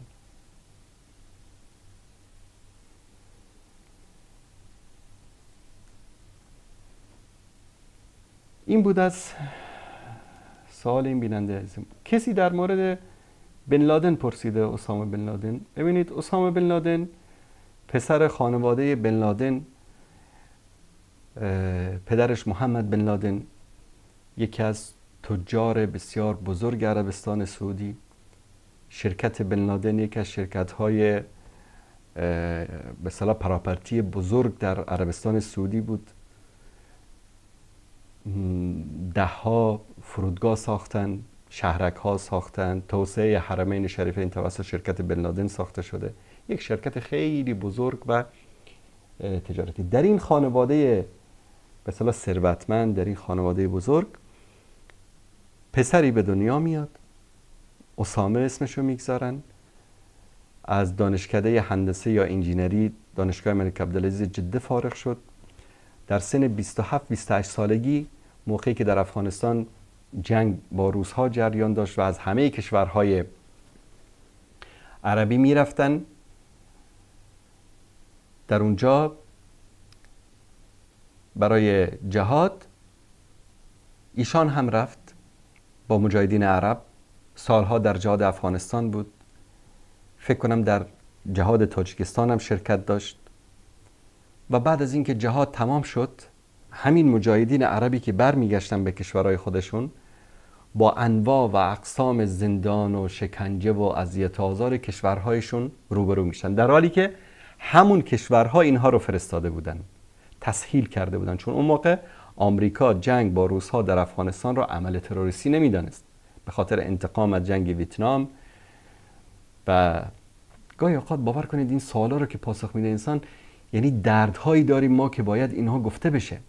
متاسفانه در طول بعد از سقوط خلافت عثمانی همیشه مسلمان ها گرفتار و شکار دسیسه ها و توطئه های شرق و غرب شدن. همون مجاهدینی که در موقع جنگ با روس‌ها ریگن اونها رو استقبال کرد، اونها رو من خودم با گوش خودم از صدای آمریکا میشنیدم که میگفت، کوچیک بودم، کلاس اول ابتدایی بودم فکر کنم، سالهای شدید جنگ بین روس‌ها و مجاهدین بود، که پدرم صبح اخبار رو که میشنید از صدای آمریکا و BBC، مجاهدین افغانستان رو مبارزین راه آزادی میگفتن. بعد از اینکه اتحاد جماهیر شوروی شکست خورد، فرو پاشید، همون مجاهدین راه آزادی شدن تروریست. به هر صورت ایشان برگشت به عربستان سعودی، در اونجا یک سری مشکلات براش ایجاد کردن، زندان شد و فلان اینها. رفت در سودان، گفت نه جهاد نه مبارزه نه همه چیز، مشغول کارهای زراعتی شد. اگه تو سرچ بکنید بن لادن در سودان بنویسید میاد. خودش روی تراکتوری سوار هست، زمینا رو شخم میزد، یک شرکت بزرگ به اصطلاح کشت و کشاورزی اونجور چیزا درست کرد، در اونجا کارخونه ها درست کرد، کارخونه داروسازی و نمیدونم فلان، خیلی خدماتی برای مردم فقیر سودان. اونجا هم نگذاشتنش، آمریکا اومد این بعد اینجا اخراج بشه فلان بشه. خلاصه انقدر سخت گرفتن به اینا که مجبور شد دوباره برگرد افغانستان، و برگشتنش با افغانستان مصادف بود با جنگ‌های داخلی و هرج و مرجی که در افغانستان بود. در اونجا یک گروه تکفیری که در زمان جهاد با روس‌ها هم در بین مجاهدین عرب بودن به نام جماعت دعوه الی التکفیر و الهجره، اینها وجود داشتن در مناطق قبایلی. افرادی از اینها وارد شدن در کنار مجاهدین عرب و اینها رو دعوت کردن، و اینها مشکلات و سختیایی که در کشوراشون دیده بودن سبب شد که تمایل نشان بدن به این فکر تکفیری. و این فکر تکفیری آهسته آهسته کم کم در بین مجاهدین عرب بعد از شهادت شیخ عبدالله عزام رحمه الله که او قیادت میکرد و از انحراف جوانان عرب، مجاهدین عرب جلوگیری میکرد، فکر تکفیری در بین مجاهدین عرب رایج شد و بعداً القاعده تأسیس شد و در بین القاعده کم کم شروع شد فکر تکفیری، این کافر است، اون کافر است، این حاکم کافر است، محکوم کافر است، ملت کافر است، علما کافرن. تکفیر که شروع شد، آهسته آهسته اینها غرق شدن در این به اصطلاح منجلاب تکفیر، غرق شدن و شروع کردن به تکفیر امت. گرچه یعنی میگن که خود بن لادن، اسامه بن لادن این فکر رو نداشت تا لحظات آخر، یعنی بودن کسان دیگری که چه در اطراف او، چه در خود القاعده، چه در گروه های دیگری که در اطرافشون بودن، افکار تکفیری بود، رایج بود. حتی بعضی از علمایی که در داخل القاعده بودن بر علیه تکفیری هایی که بودن در اون زمان در افغانستان و در مناطق قبایل در وزیرستان اینجا کتاب هایی هم نوشتن. اما متاسفانه این فکر تکفیری همه اینها رو کم کم در بر گرفت و بعد از اون چیزی که نباید بشه شد، بعضی از اعمالی که انجام دادن، انفجاراتی که در بعضی از کشورهای اسلامی انجام دادن، سبب شد که یک نوع انزجار مردمی ایجاد بشه نسبت به این اعمال و عاقبت دیدید که چی شدن در افغانستان. اما مجاهدینی که در زمان جهاد روس در افغانستان، در زمان جهاد با اتحاد جماهیر شوروی آمده بودن، جوانان مخلص بودن، جوانان دیندار بودن، از خانواده‌ای بودن که باور کنید هر کدومشون میتونستن قصرها داشته باشن، ماشین‌ها داشته باشن، میلیونر بودن، میلیاردر بودن به دلار، اما همه اون زندگی و همه اون آسایش و همه اون ثروت را رها کردن به خاطر جهاد، به خاطر کمک به مسلمان‌ها، به خاطر مبارزه با الحاد، با کمونیسم جهانی، با اتحاد جماهیر شوروی به داد مسلمانان افغانستان رسیدن. ما امروز در گوشه گوشه های افغانستان، در ننگرهار، در کنر، حتی در شمال، در پنجشیر، در تخار، در بدخشان، در مزار، در هرات، در قندهار، در جلال آباد، در هلمند و در این مناطق قبرستان هایی داریم از مجاهدین عربی که در افغانستان آمدن و در کنار ملت افغانستان در جهاد افغانستان شرکت کردند. انسان‌های مؤمن بودن، انسان‌های مبارز بودن، انسان‌های مخلص بودن. کافی است که فقیرترینشان زندگی داشت در کشورش که ثروتمندترین مردم افغانستان نداشتن. همه چیز رو رها کردن آمدن، اما در آخر متاسفانه مثل داعش که اومد بعد از اینکه مردم عراق در مقابل نیروهای آمریکایی در مقابل کفار نزدیک بود پیروز بشن، داعشی‌ها اومدن و مردم رو به این بدبختی کشاندن و سبب بدنامی جهاد مجاهدین شدن.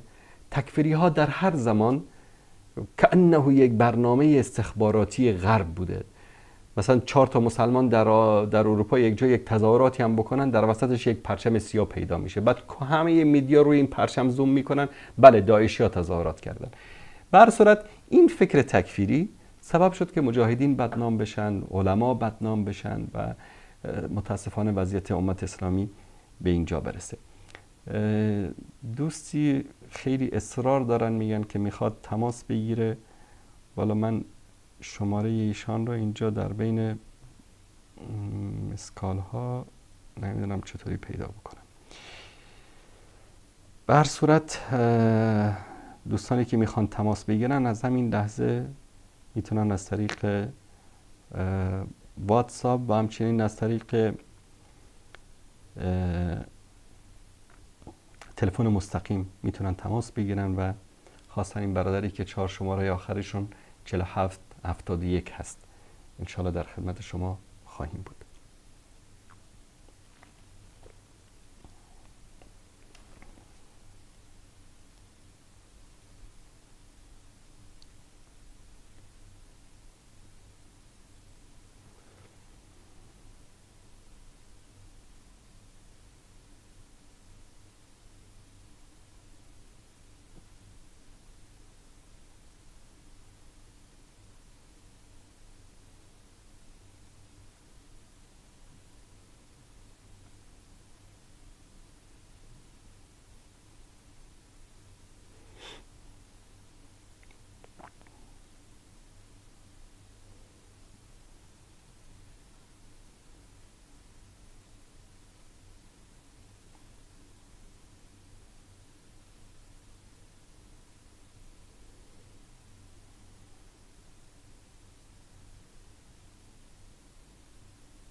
دوست عزیزمون شما میتونید زنگ بزنید الان که 4 شماره آخرشون 4771 هست.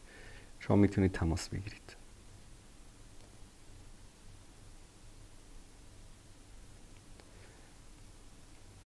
سلام علیکم، بفرمایید. بله سلام علیکم. علیکم السلام و رحمت الله و برکاته. استاد محترم شما خوب هستین؟ سلامت باشید. خسته نباشید برای شما، برای همه همکارای شما. سلامت باشید. من میخواستم تشکری کنم از معلومات دینی که برای ما شما ارائه میکنین. ما از کشور جرمنی براتون تماس گرفتیم و بسیار سلامت باشید. معلومات های خوب واقعا در زندگی ما، در زندگی فامیل ما با شنیدن چیزهای برنامه شما تغییرات آمد. تشکری میکنم. سلامت و باشید. همچنین یک سوال هم داشتم. بفرمایید. و همچنین چیز پرسان میکردم. میخواستم یک تجارت شروع کنم، مثال یک $5000 باشه یا $10,000 یا $1000 یا $2000 چقدر که باشه. درست.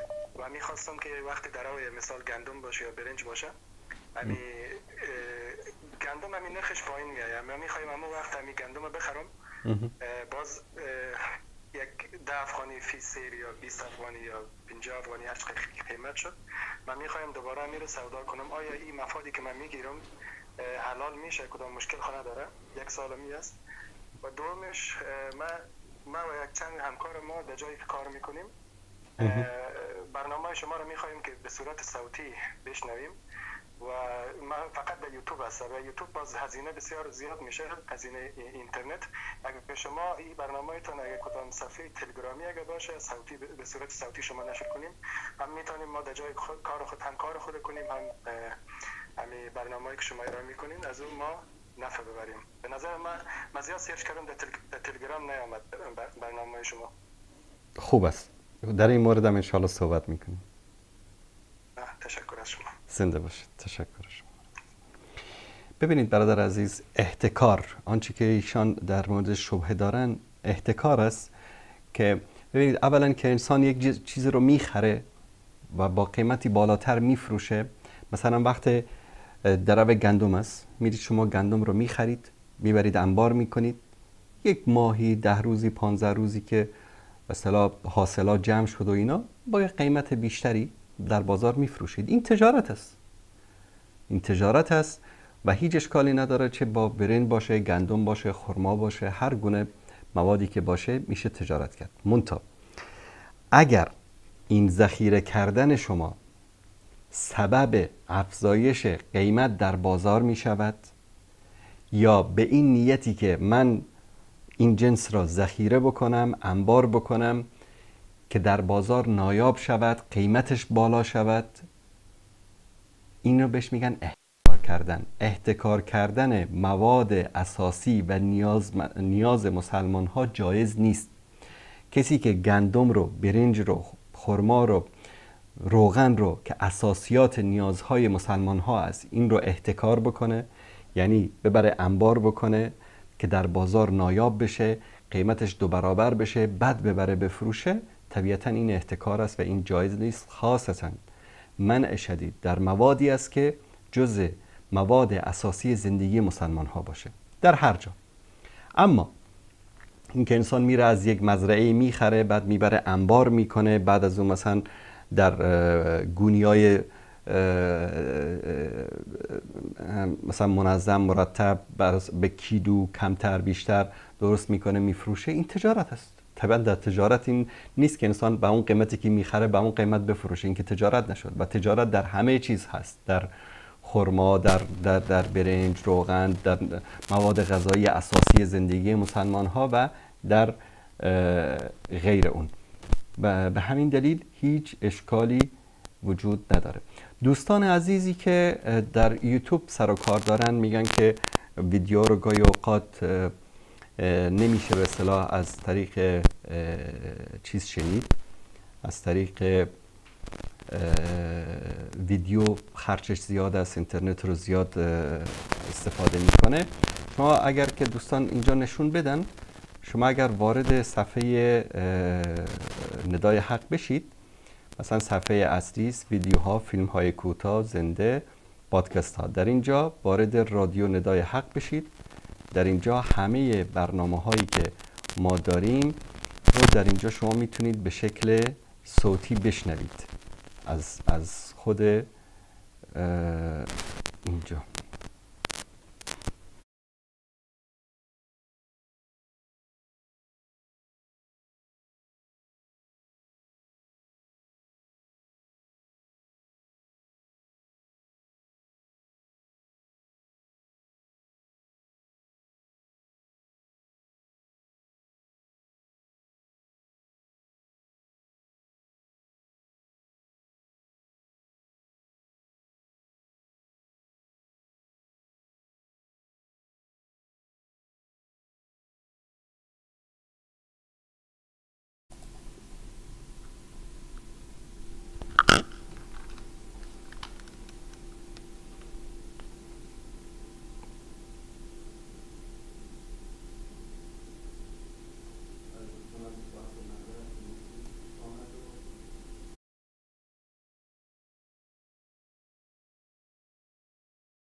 معذرت از مشکلی که در صدا پیش اومد. تشکر میکنم از کارگردان عزیزمون. خلاصه اینجا از بخش رادیو ندای حق میتونید همه برنامه ها رو به شکل صوتی بشنوید که این گونه صدا چیز کم میشه. طرف میاد در و حتی در خود تنظیمات ویدیو هم اگر برید میتونید اینجا کیفیت رو تغییر بدید. با تغییر کیفیت ویدیو رو خیلی با کیفیت پایین هم میتونید نگاه بکنید و یک سری چیزا هست در فیسبوک، در یوتیوب که میتونید از این گزینه‌هایی که وجود داره استفاده کنید. خاصا در بخش رادیو ندای حق میتونید ویدیوها رو به شکل صوتی بشنوید بدون هیچ مشکلی.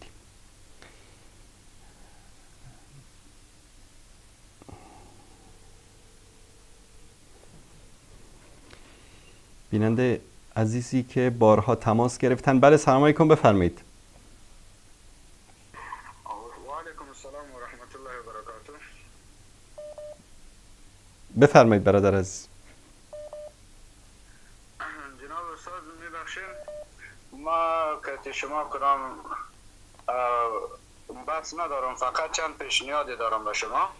بفرمایید. شما چند بار تماس گرفتید و دوستان گفتن اصرار دارید که صحبت بکنید، به خاطر همین با شما زنگ زدیم. بفرمایید. تشکر. پیشنهاد من است که استاد برای شما فقط غیر امی حلقه خودتان دیگه تمام علمای احناف و صوفیه کرام و صیفیه را همه را مشرک میدانین. از چه خاطر؟ کی گفته؟ در کجا گفتیم اینو؟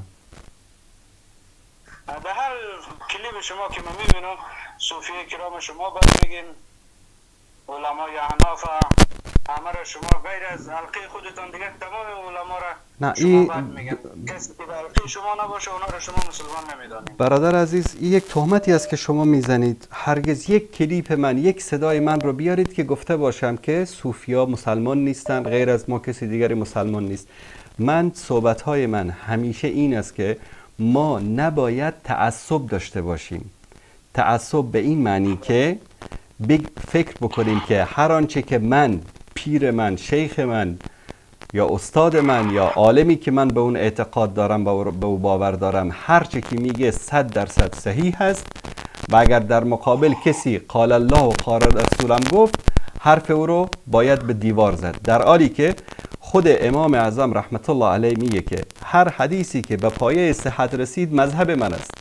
اگر گاهی حدیث صحیح در تعارض با حرف من بود، حدیث صحیح را قبول بکنید و قول من رو به دیوار بزنید. شما وقتی که یک حرفی رو میزنید، یک کسی رو متهم میکنید، لطفاً با دلیل و مدرک، بدون تعصب. همیشه حرف ما این است که ما نباید تعصب داشته باشیم. نه سلفی داشته باشد، نه حنفی باید تعصب داشته باشد، نه صوفی باید تعصب داشته باشد. ما با صوفی به عنوان زهد و ذکر و تقوا و پرهیزگاری هیچ مشکلی نداریم. علمای بزرگ ما، علمای سلف صالح، امام نووی، امام مسلم و خیلی از بزرگان دین اهل زهد و اهل تقوا بودن که امروز به نام صوفی معروف هستند. ما با آن فرقه از صوفیای صیفی که دچار شرکیات شدن، دچار کفریات شدن، با اونها مخالفیم، رد میکنیم و با میکنیم. درست است. صوفیای صیفی که از ما خود ما یک صیفی هستم. بله. ما یک صیفی هستم. داری در مجلس هایی که ما هستیم اونجا نه کدام پیرپرستی است، نه کدام خرافاتی دیگه است. شما فقط دور میخورین سری همی که صیفی تو کرد، صیفی تو کرد و رد قاری عبدالکبیر حیدری را زیاد گرفتیم که قاری عبدالکبیر حیدری شیعه سنی نیست. این دفعه شما جناب استاد همه یک لحظه برادر عزیز، بیایید منطقی و دوستانه پیش بریم. خب قاری عبدالکبیر حیدری تفسیری که در او به ام المؤمنین عایشه صدیقه میگه که فاحشه او رو در صفحه خودش نشر کرد. ما در مقابلش موقف گرفتیم. بعداً به جایی که بیاید معذرت خواهی بکند گفت که اینها منافق هستند، اینها نمیدانم فلان هستند، اینها سگ هستند، از این حرفا زد. بعد از اون دوست عزیز قاری عبدالکبیر حیدری میگه که من متخرج از دانشگاه ازهر هستم، در حالی که دروغ میگه. در دانشگاه ازهر درس نخوانده، از اونجا فارغ نشده. شما به جایی که برید ایشان را نصیحت بکنید که چرا به ملت افغانستان به 40 میلیون انسان دروغ گفته، میایید ما رو متهم میکنید. این یکی. ثانیاً از شما یک سوال میپرسم برادر عزیز. من در پیش علمای قاریان سیفی قرآن خواندم. متوجه هستید؟ در حلقات ذکری که داشتن شرکت کردم. همین خیزک و جستک هایی که میزنن، همین که پیش پیر میروند و ملاق میخورند، همین رو بگید که در کجای دین وجود دارد، در کجای قرآن و سنت آمده است. بفرمایید. وقتی که شما را جذب جوش اینا را شما خیزک و جستک میگین، وقتی ما خودم به حلقه ذکر هستم، وقتی اونجا که جذب میشم او را شما خیزک و جستک نگوییم. من شما یک سوال میپرسم برادر عزیز. ببینید من خیزک و جرتک نگفتم، خیزک و جستک گفتم. خیزک و جستک یعنی کلمه بد نیست. ببینید برادر عزیز، همین کاری که شما در مجالس ذکرتان انجام میدهید، همین حالا جذب بگویید، همین جذبی که به شما رخ میدهد، همین عبادت است یا عبادت نیست؟ ذکر عبادت است. ذکر عبادت است. برای عبادت دلیل باید از قرآن و سنت داشته باشیم یا نداشته باشیم؟ اگر دلیل از قرآن و سنت نباشه، پس این همه علمایی که صوفی هستن اینا گمراه است. من همین سوال از شما میپرسم، دلیلتان. بله ما میگیم گمراه هستن. همینایی که همین کارا رو میکنن گمراه هستن، چون که همین کارایشان هیچ دلیلی از قرآن و سنت ندارد. اگر شما دلیلی از قرآن و سنت دارید که الله متعال گفته که امین رقم خیزک و جستک بزنید، رسول الله صلی الله علیه و سلم در مسجد النبی صحابه را جمع کرده باشند، همین کارو کرده باشند، حضرت ابوبکر، عمر، عثمان، علی رضی الله تعالی عنهم اجمعین در دوران خلافتشان یک بار این کارو کرده باشند، تابعین، امام ابو حنیفه، امام شافعی، امام مالک، امام احمد ابن حنبل یک بار در زندگی خودشان این کارو کرده باشند، بیایید یک دلیل از تاریخ، از سیرت، از هر جایی که میارید بیارید، من قبول میکنم از شما. بفرمایید. دلایل زیاد است، احادیث زیاد است. بفرمایید. وقتش علما به اکمال میرسانه. بفرمایید. در کجا هست؟ فعلا پیش من نیست.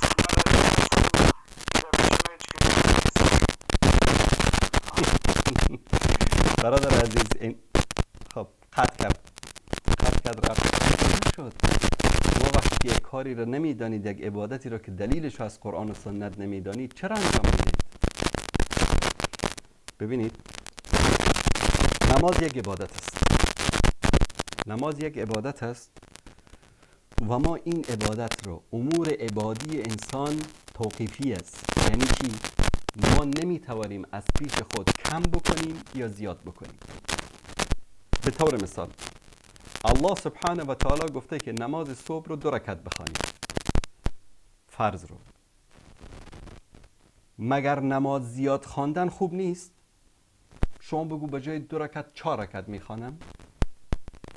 خب الله، علمای دین، بزرگان دین میزنند به سر شما، میگن که تو غلط میکنی که 4 رکعت میخوانی، خدا گفته 2 رکعت بخوان. رسول الله صلی الله علیه و سلم قبل از نماز فرض 2 رکعت سنت خواندن. تو بیا بگی که رسول الله صلی الله علیه و سلم 2 رکعت خواندن، من بخاطر که ثواب بیشتر بشه 4 رکعت میخوانم سنت. خب علما میزنن به سر تو، میگن که این امور عبادی امور توقیفی است. یعنی چی؟ یعنی به قال الله و به قال رسول الله صلی الله علیه و سلم وابستگی داره. ما نباید از پیش خودمان چیزی رو اضافه بکنیم. ذکر عبادت است. ذکر در قرآن و سنت برای ما بیان شده. اما ذکری که جماعت سیفی انجام میدهند نه در قرآن وجود دارد و نه در سنت وجود دارد. اگر وجود دارد بفرمایید دلیلشو بیارید. من هر روز جمعه در اینجا برنامه دارم. تلفنم باور کنید که موافق باشه مخالف باشه بدون در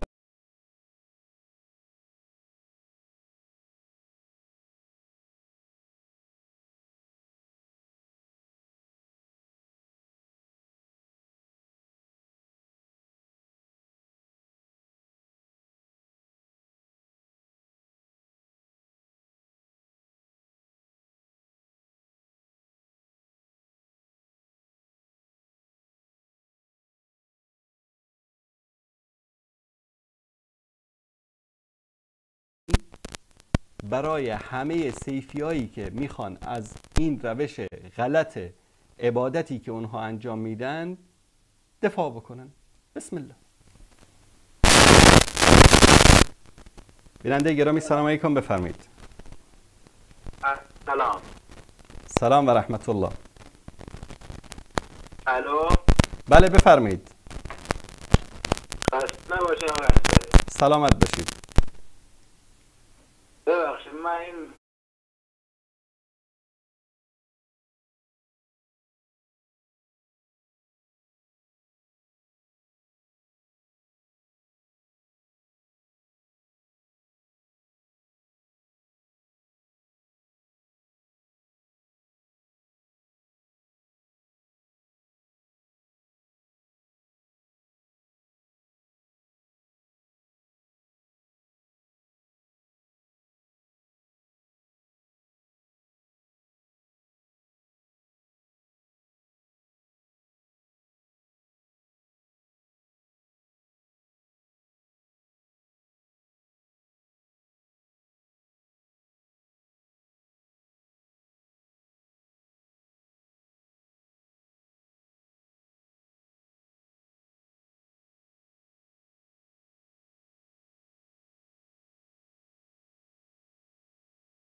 بله سلام علیکم، بفرمایید. السلام علیکم و رحمت الله و برکاته. استاد عزیز جزاکم الله خیر از برنامه زیبایتان. زنده باشید.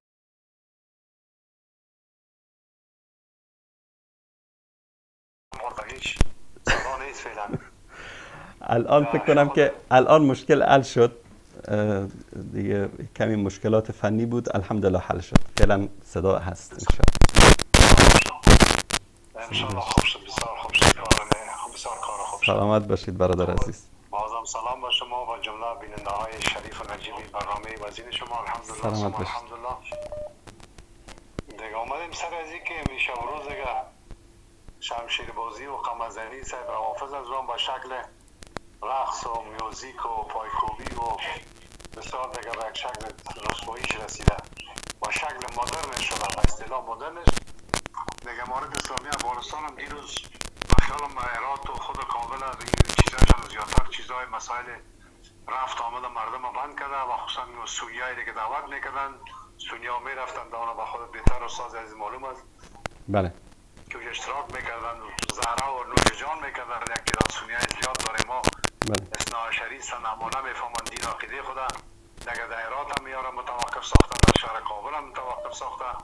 ولی سر و صدای این میدیای افغانی با خصوص انترنشنل و به نام آمو، یک تلویزیون رافضیاز در امریکا دیگه بیخی به اوج خود رسیده. بسیار تبلیغات زیاد دارن علیه امارت اسلامی که امارت مارا شیعه را تفرقه مندازه بین شیعه و سنی و نمیگذاره که سنی ها و آزادی بکنند و این چیزا سر دیگه بسیار سر و صدای علی شبکه ها، علی منافقین، شبکه های منافقین افغانی بسیار یک سر و صدا و یک تبلیغات زهراگین انداختن برا.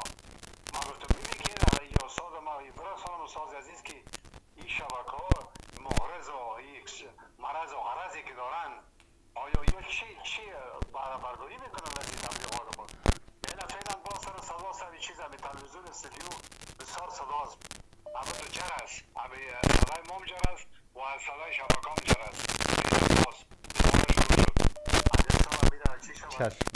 چشم این مشکل حل میکنم انشاءالله. دیگه صدای من دیگه سوال مستاد ما در این است که سوال عزیز که همین مولانا پرستا و همین حافظ پرستا و این مردم سر امروز همین خارج هستند یا در هم امریکا و اینجا سر مراسم میگیرن، اکثرت از این مردم ها اونو مردم های گمراه، مردم های بنام شوله و ستم و بنام زبان پرست و فارس و فارسی و ما قرآن فارسی داریم و وقتی که قرآن فارسی کجا است؟ چرا از جانب الله قرآن عربی نازل شده ولی میگن نشان میدن سبک مثنوی معنوی است از قرآن بر زبان پهلوی. این مزخرفات و چرانیات چیزا بسیار زیاد است. بازم از الله متعال میخوایم که هر چیز زودتر سری مردم ما از این گمراهی و بیرایی و بدرایی و شرک و خرافات و چه پیر پرست است، چه مولانا پرست است، چه صوفی پرست است، با قرآن و سنت انشاءالله تعالی یا برگردن و این شبکه ها را ببینن و از مردم افغانستان است تمام کسایی که نمیفهمن، آگاهی ندارن و دین خدا و دین شیعه و دین صوفیسم اینمی شبکه توحیدی رو ببینن، خصوصا شبکه ندای حق الحمدلله همیشه در خدمت مردم است، در خدمت مسلمان است. انشاءالله تا که آگاه شوند از شرک و خرافات و بدعات خود دور کنند، خودشان، اولادشان، فامیلشان از جهنم ابدی دوزخ دور کنند. اینمی شبکه ها پیدا شده به خاطر همی است که دعوت میکنند. دعوت از الحمدلله در طول 20 سال بسیار نتیجه مثبت داد و بسیار مردم به این آمدند. دیگه بازم جزاکم الله خیر. زنده باشید برادر عزیز. یک سوال داشتم که آیا کسانی که بگن که استغفر الله مولانا قرآن عزیز فارسی است، قرآن مثنوی عزیز فارسی است و ما قرآن اصلی که به عربی آمده پیش ما از او که این قرآن فارسی بالاتر است. درست. آیا یا مسلمان هستند صاحب؟ یعنی سوال ما بازم سلامت باشید. جزاکم الله خیر. بارک الله فیکم. الله متعال استان کنه. سلامت باشید. بارک الله فیکم. علیکم السلام و رحمت الله و برکاته. بارک الله فیکم. اول اینکه افغان اینترنشنال کی به وجود آمد؟ دقیقاً روزی که نیروهای آمریکایی از افغانستان خارج شد در ماه اگست سال 2021 بود فکر کنم. وقتی که نیروهای آمریکایی از افغانستان خارج میشه، فردای آن روز افغان اینترنشنال اعلان موجودیت میکنه. یعنی چی؟ یعنی وقتی که ناتو و صلیبی ها و آمریکا در جنگ نظامی در افغانستان شکست خوردن، آن اهدافی را که در افغانستان داشتن نتوانستن توسط B-52 و کروز و سلاح‌های مختلف در افغانستان پیاده بکنن، آمدن یک جنگ رسانه‌ای رو شروع کردن و بعد از اون دیدیم که بعضی از کانال‌هایی که توسط استخبارات کشورهای مختلف اداره میشد اونها هم در مورد افغانستان شروع کردن برنامه گذاشتن. هدف اینها از تأسیس این کانال ها و این برنامه ها هیچ وقت آرامی، امنیت، استقرار در افغانستان نیست. باور به خدا بکنید که من یک مدتی شروع کردم کانال العربیه فارسی رو و کانال افغان اینترنشنال دروغ هاشون رو در یک گروهی داشتیم در اونجا نشر میکردم. یکی دوتا دروغ نیست که انسان جواب بده نشر بکنه. باور کنید که هر روز 10 ها دروغ اینا میگن و با پول و امکانات فراوانی که در اختیار دارن و هدفشان هم چی است؟ ایجاد آشوب در افغانستان. شما تصور بکنید که حتی انستیتوت صلح اروپا چندی قبل با بعضی از علما و دعوتگران تماس گرفته بودن که شما چقدر پول میخواید، چقدر بودجه میخواید برای راه اندازی یک کانال بر علیه حکومت افغانستان یا به قول اونا بر علیه طالبا، ما آماده هستیم که به شما کمک میکنیم. شما تصور کنید برادر عزیز، انستیتوت صلح اروپا میخواهد که به علما و دعوتگران اهل سنت کمک بکند که یک تلویزیون اسلامی بسازند. یعنی چی؟ یعنی ایجاد آشوب و ارج و مرج در افغانستان و این هدف اینا هست و اینها فقط میخوان که مردم رو بشورانند، دوباره همان جنگ های داخلی، دوباره باور کنید که اینها در فکر برگرداندن همان نوکران و مزدوران سابق خودشان هم نیستن.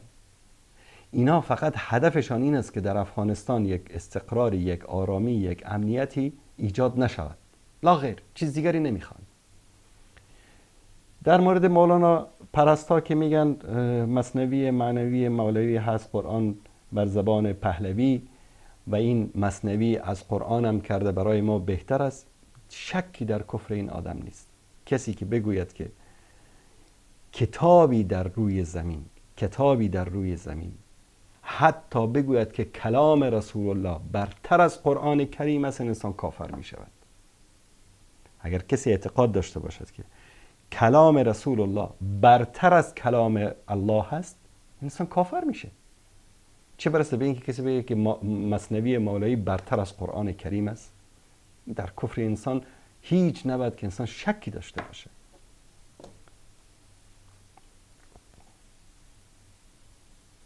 بله بیننده عزیز سلام علیکم، بفرمایید.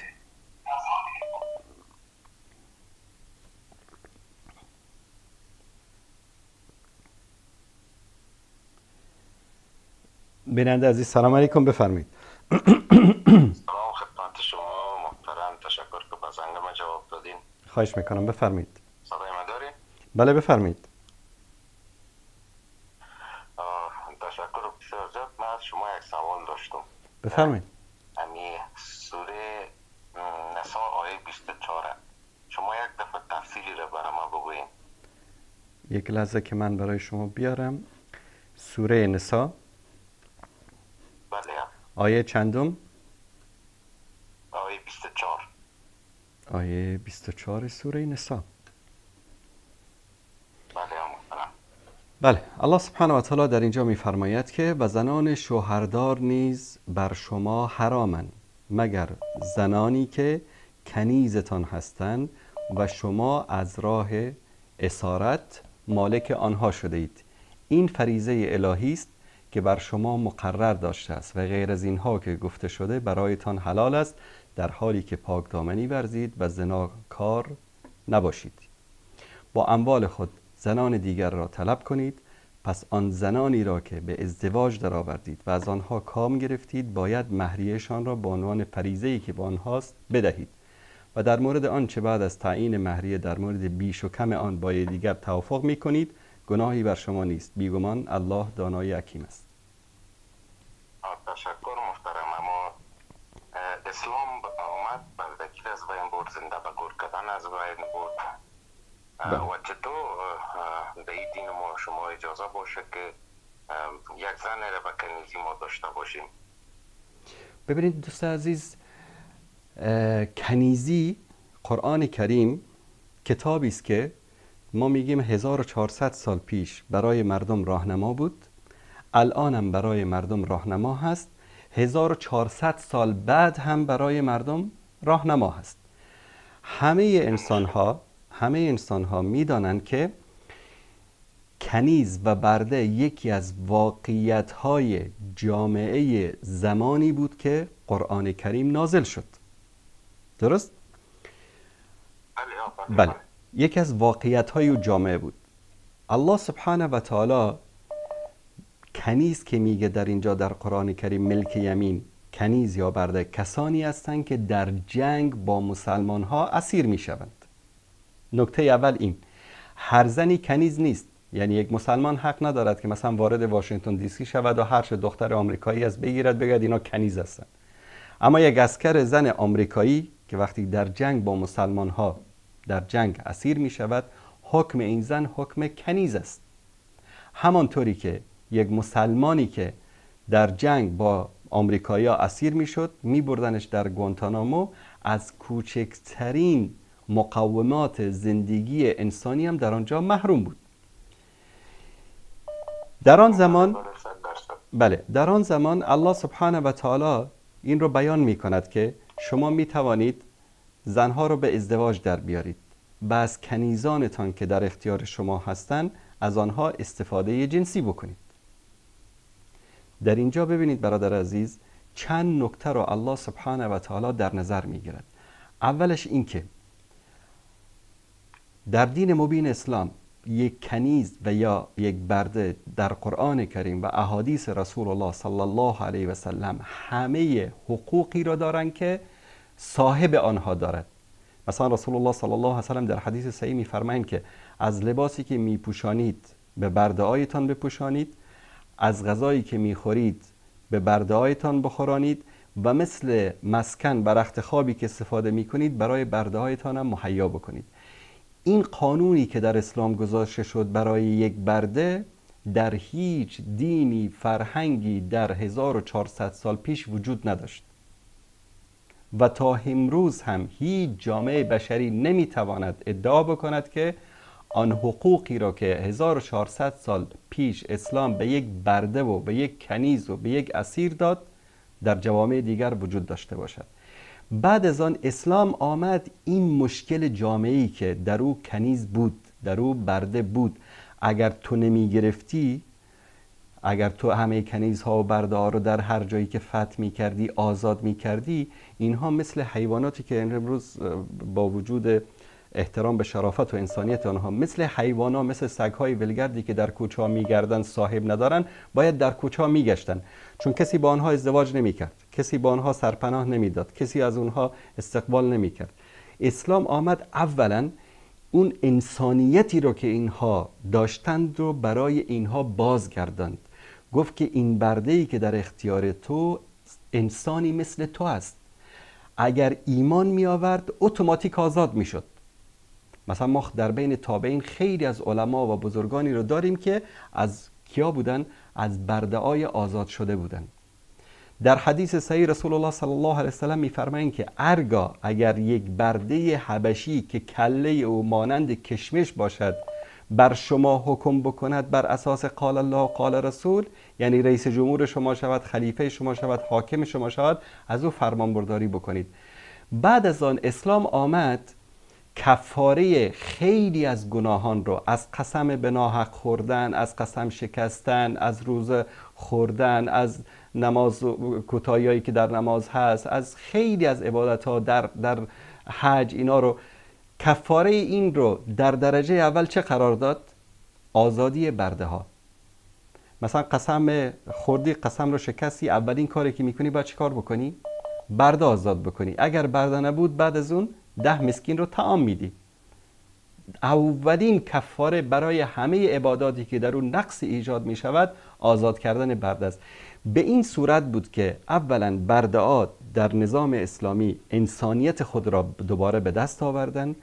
ثانیاً به مرور زمان برده ها آزاد شدند و وارد جامعه انسانی شدند و هرگاه که ایمان می آوردن یا ازدواج صورت می گرفت، اینها می شدن. ببینید که زنی که مثلا حامله می شد، فرزند به دنیا می آورد، به اون نمی گفتن کنیز، به اون چی می گفتن؟ بهش می گفتن ام الولد. متوجه؟ یعنی یک مرتبه بالاتر از کنیز. اسلام به تدریج آمد این نظام بردهداری را در جامعه از بین برد اولا. ثانیاً اون انسانیت و حقوق بشری که برده نیاز داشت را دوباره برای او قائل شد. تشکر انصاری صاحب، زنده باشین. سلامت باشین. من یک چند وقت پیش با شفیع عیار یکی از برنامه لایوش بود زنگ دادم. ما قدر نظر و سن سال که دارم معلومات اسلامی من زیاد نیست، ولی امی شفیع عیار بسیار زیاد سر از این موضوع میپیچید سر نیمی سوریه این نسا. باز من مطالعات تاریخی را که من داشتم و شما هم یک اشاره بسیار کوچک بهش کردین. در سابق بود زنها به بردگی گرفتن، به زنها به زنده به گرمه شدن. بله. به خاطر از این که چون زن است که یک جامعه را میسازه و هم اخلاق جامعه اخلاق ما، چون مرد بطن زن پرورش پیدا میکنه و از دامن زن تربیه میگیره که مادر است. دیگه من برای از این گفتم که همون تاریخ هایی که زن زنده به گرمه شد با بنابر از او یایه نازل شده که او زنگ ما را قطع کرد و برای ما گفت منسوخ شده. بار دوم که ما برای زنگ زدم ما گفتم منسوخ معنایش چی است، بازم زنگ ما را قطع کرد. درست. اینا عادت دارن برادر عزیز که اگر گاهی اوقات یک کمی معلومات دینی در مقابلشان داشته باشید به شما اجازه نمیدن که صحبت بکنید.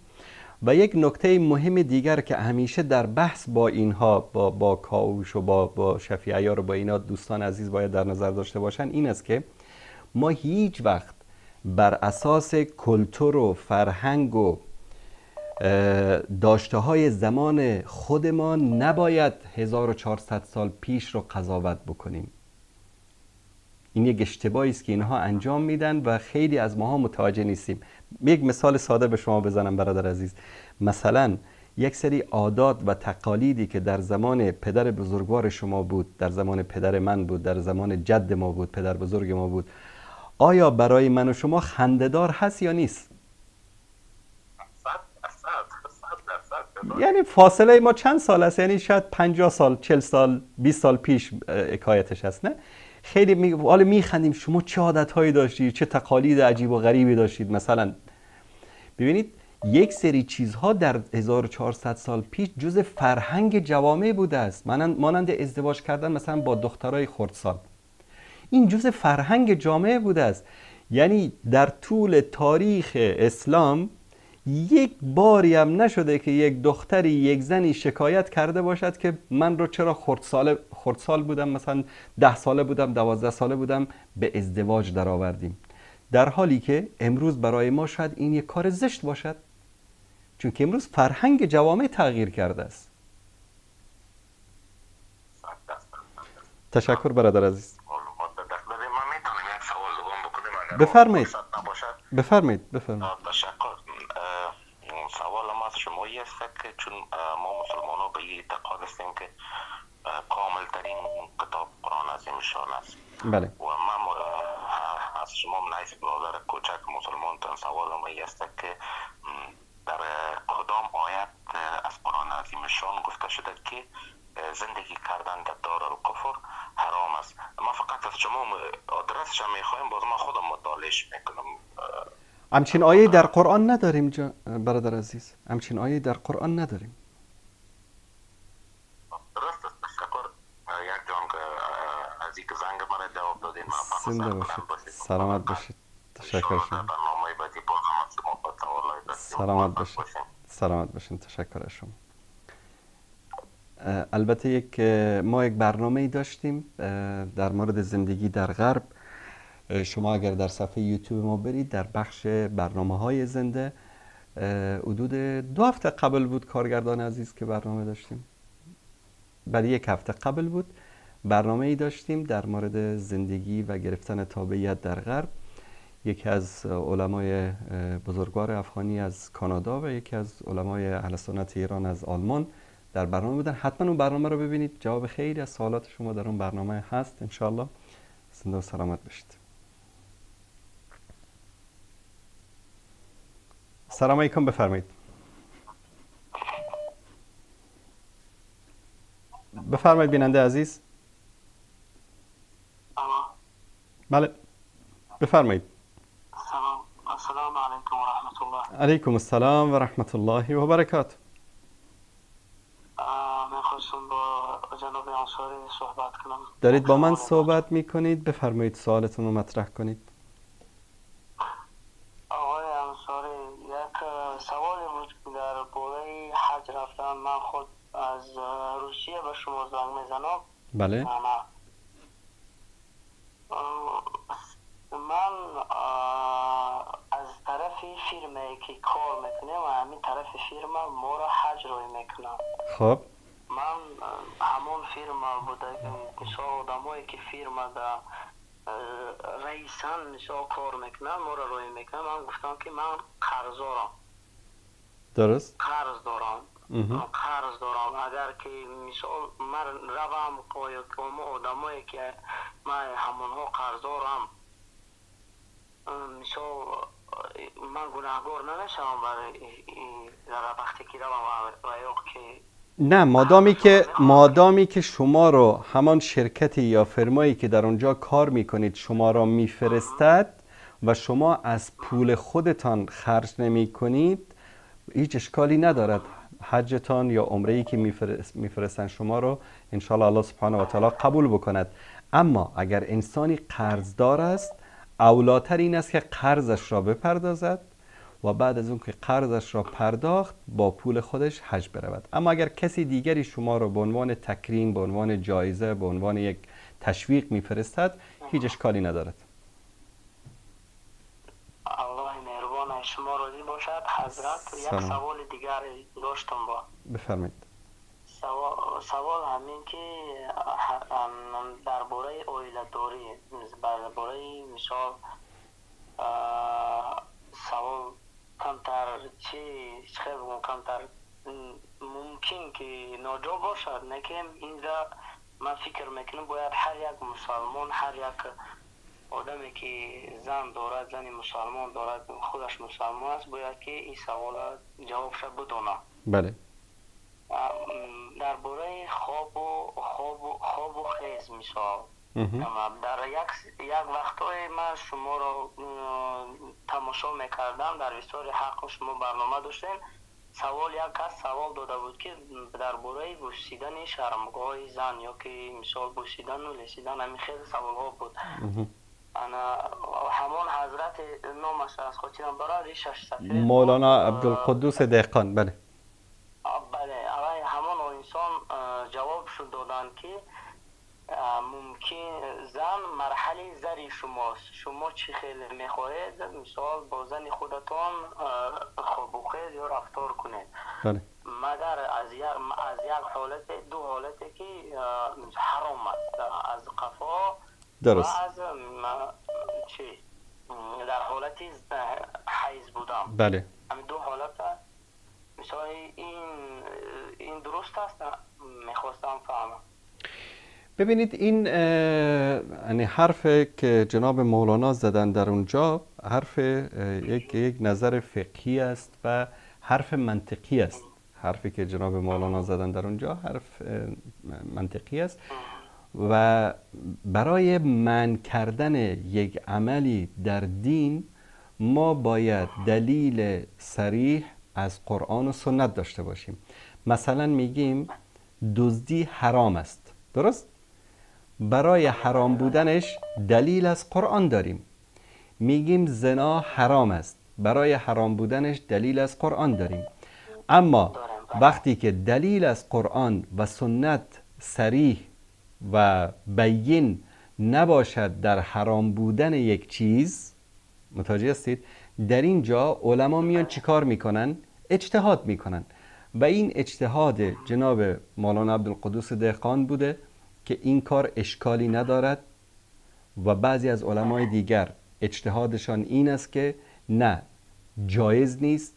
البته اونی که میگه جایز نیست نمیتواند بگوید که حرام است، چون برای حرام قرار دادنش باید دلیل صریح از قرآن و سنت داشته باشد. میگوید که بنابر اجتهاد من این کار خوب نیست.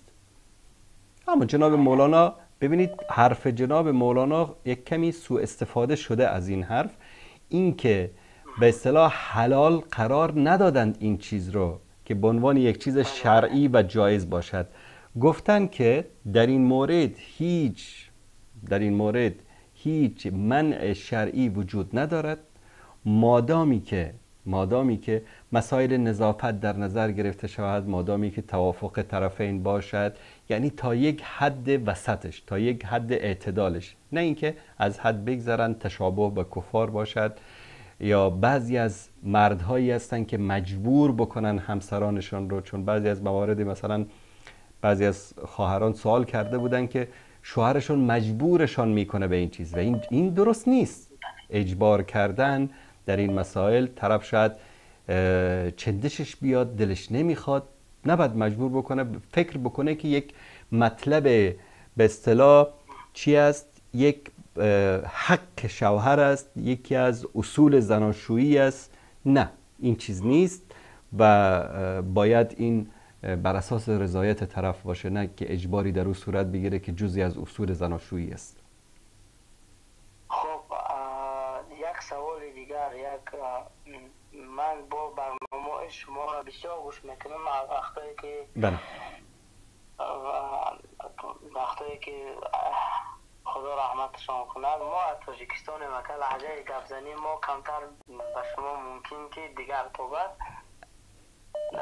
مولانا شهید انصاری وقتی که شما صحبت میکردین و درباره منافقان صحبت بود، یک وقتای یک مثال، من در ساختمان کار میکنم، اگر که این کلمه شما در فهمه باشد، ساختمان حالت میشود که کار میکنی، مانده میشوی، نماز مثال نماز وقتی منافق یک شما گوش کرده بودن که منافقین یک وقت مثال یکی از حالتاش همیه که نماز را نمیخونن، یک وقت میخونن یک وقت نمیخونن. و اذا قاموا الى الصلاه قاموا كسالى. یکی از صفات منافقین همین است که وقتی که کاهل نماز هستند. بله، سوال شما چی است؟ سوال ما وقتی که نمیخونیم در همین جهت ما از جمله منافقان میشیم، گناهگار میشیم. ببینید، انسان اگر نماز رو عمدن از تنبلی، مثلا در جاگ خودتون رو انداختید، در بستر انداختید، وقت نماز شد، برم نماز بخوانم، بذار بخوابم، این صفت منافقین است. ببینید فرق است بین این که یک انسان صفت منافق را داشته باشد و یک انسان منافق شود. متوجه هستید؟ ما یکی نفاق اعتقادی داریم، یکی نفاق عملی داریم. امکان دارد که یک انسان مسلمان باشد اما نفاق عملی داشته باشد. مثلا آیا یک انسانی که دروغ گفت، یک انسانی که مثلا در نمازش سستی داشت، مثلا سر وقتش ادا نکرد، آیا این انسان کافر و منافق و خارج از دین می شود؟ نه خیر. این عملی که انجام داده است عمل منافقین هست. این عملی که انجام داده است مانند عمل اهل نفاق هست. یکی از نفاق اعتقادی است که کسی در دلش کفر داشته باشد، در دلش دشمن اسلام باشد، در ظاهر تظاهر به اسلام بکند. این رو میگن چی؟ منافق اعتقادی. و این فرق است بین این دوتا. پس انسان سعی بکند همیشه از آنچه که صفات منافقین هست در عمل دوری بکند، چون عمل کردن به اعمال کفری و منافقین سبب میشه که انسان حتی از نگاه اعتقادی به کفر و به نفاق نزدیک شود. رحمت سلامت باشید. فهمیدم، سوال ما جواب گرفتم. سلامت باشید. در حق ما دعا کنید. الله مطالب ستان کنه. الله مطالب ستان کنه. ان شاء الله تعالی به حج میرویم. الله مطال قبول بکند. ما را هم از دعا فراموش نکنید. سلامت باشید برادر عزیز. سلامت باشید. زنده باشید. سلامت باشید. تشکر میکنم از این بیننده عزیز. بله، سلام علیکم. بله، سلام علیکم. سلام، خوب هستین؟ سلامت باشید برادر عزیز، بفرمایید. چی حال داریم؟ زنده باشید. تشکر از شما. ببخشید سانسری حدود 30 بار یا بیشتر تماس گرفتم، اصلا تماس جواب داده نشد. این بار گفتم بیا هر چی شد دیگه تماس گرفتم. نه اینکه ما جواب ندهیم، تراکم تماس ها است برادر عزیز. تراکم تماسات. معذرت ما رو بپذیرید. بفرمایید برادر عزیز. خواهش میکنم. استاد انصاری دمی چند مدت اخیر واقعا یک دلخوره بوده برم. خب حدودا سن من 22 سال هستم، یک جوان مجرد هستم. بعض وقتا این معنای قرآن گوش میکنم، خصوصا امی مردم برادرای ما، مردم ایران، ایرانی ها زیادترش تفاسیر خصوصا معنا کردن درست قرآن دیگه. یک سوالم درباره ازی است که کدوم تفاسیر گوش کنیم در یوتیوب بهتر است. سوال بعدی من این است که درباره این است که در سوره نور درباره مردان پاک برای زنان پاک و زنان پاک برای مردان پاک، این سوال بسته ازی برای من میشه ایجاد میشه. مثلا میگم پیش خود فکر میکنم مگر چقدر مثلا من از کارهایی که فحشا باشه دور باشه، یعنی خانم بهتر نصیب میشه، یا این منظور آیت تو نیست؟ به این خاطر بسیار مرا درگیر خود ساخته. درست. چشم. در هر دو مورد انشاءالله صحبت خواهم کرد. تشکر. یک سوال دیگه سری ای که در مورد ای که خود ارضایی هم در جمله زنا میره یا نمیره، زنا میره یا نمیره، باشه، که این بسیار مهمه.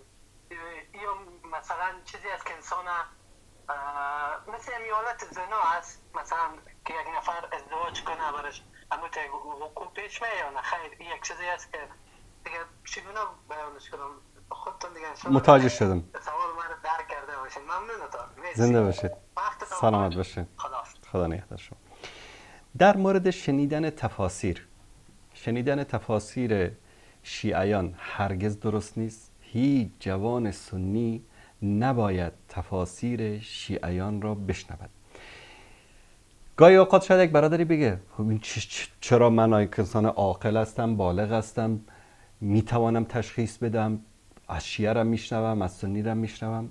بخیر، شما نمیتوانید تشخیص بدهید، چون اونها متاسفانه زهر و عسل رو با هم قاطی میکنن و به شما میدن. شما با شیرینی عسل متوجه نمیشوید که در داخل این عسل زهر وجود دارد. به خاطر همین هرگز تفاسیر و ترجمه های علمای شیعه را نشنوید، زیرا تحریف کردن، ترجمه های قرآن کریم را تحریف کردن، تفاسیر قرآن کریم را تحریف کردن. ما در بخش تفسیر قرآن کریم در صفحه ندای حق، در صفحه وصال حق، در صفحه کانال کلمه ترجمه ها و تفاسیر قرآن کریم هست. در سایت عقیده که قبلا معرفی کردیم، اگر دوستان بتوانند لینکش را الان بگذارن در یوتیوب، در سایت کتابخانه عقیده یا قلم تفاسیر اهل سنت فارسی هست، می توانید از اونها استفاده بکنید. که چون این مسئله ببینید شبهات گاهی اوقات انسان را خیلی گمراه میکنه. مثلا چند روز قبل یک جوانی با من تماس گرفت، یک مدتی ایشان رفته، یکی از همین آتیستای افغانی که از خودشو بسیار فهمیدم چیز میکنه، ابراز میکنه، چند روزی رفته درسای او رو گوش کرده، بعد تماس گرفته، یعنی شبهاتی مطرح میکرد. گفتم تو کجا زندگی میکنی؟ گفتم در آمریکا. کجا درس میخوانی؟ در یک دانشگاه بسیار معروف، یک رشته بسیار مهم. گفتم تو عقل داری؟ یعنی همین شبهاتی رو که این داره به خورد شما میده، شما چطور راحت قبول میکنی اینا رو؟ چون شبهات، ببینید شهوات و شبهات این مسائلی است که انسان نباید به اون نزدیک بشه. الله سبحانه و تعالی مثلا در قرآن کریم میگه ولا تقربوا الزنا، میگه به زنا نزدیک نشوید. مثل که ما میگیم که به آتش نزدیک نشو.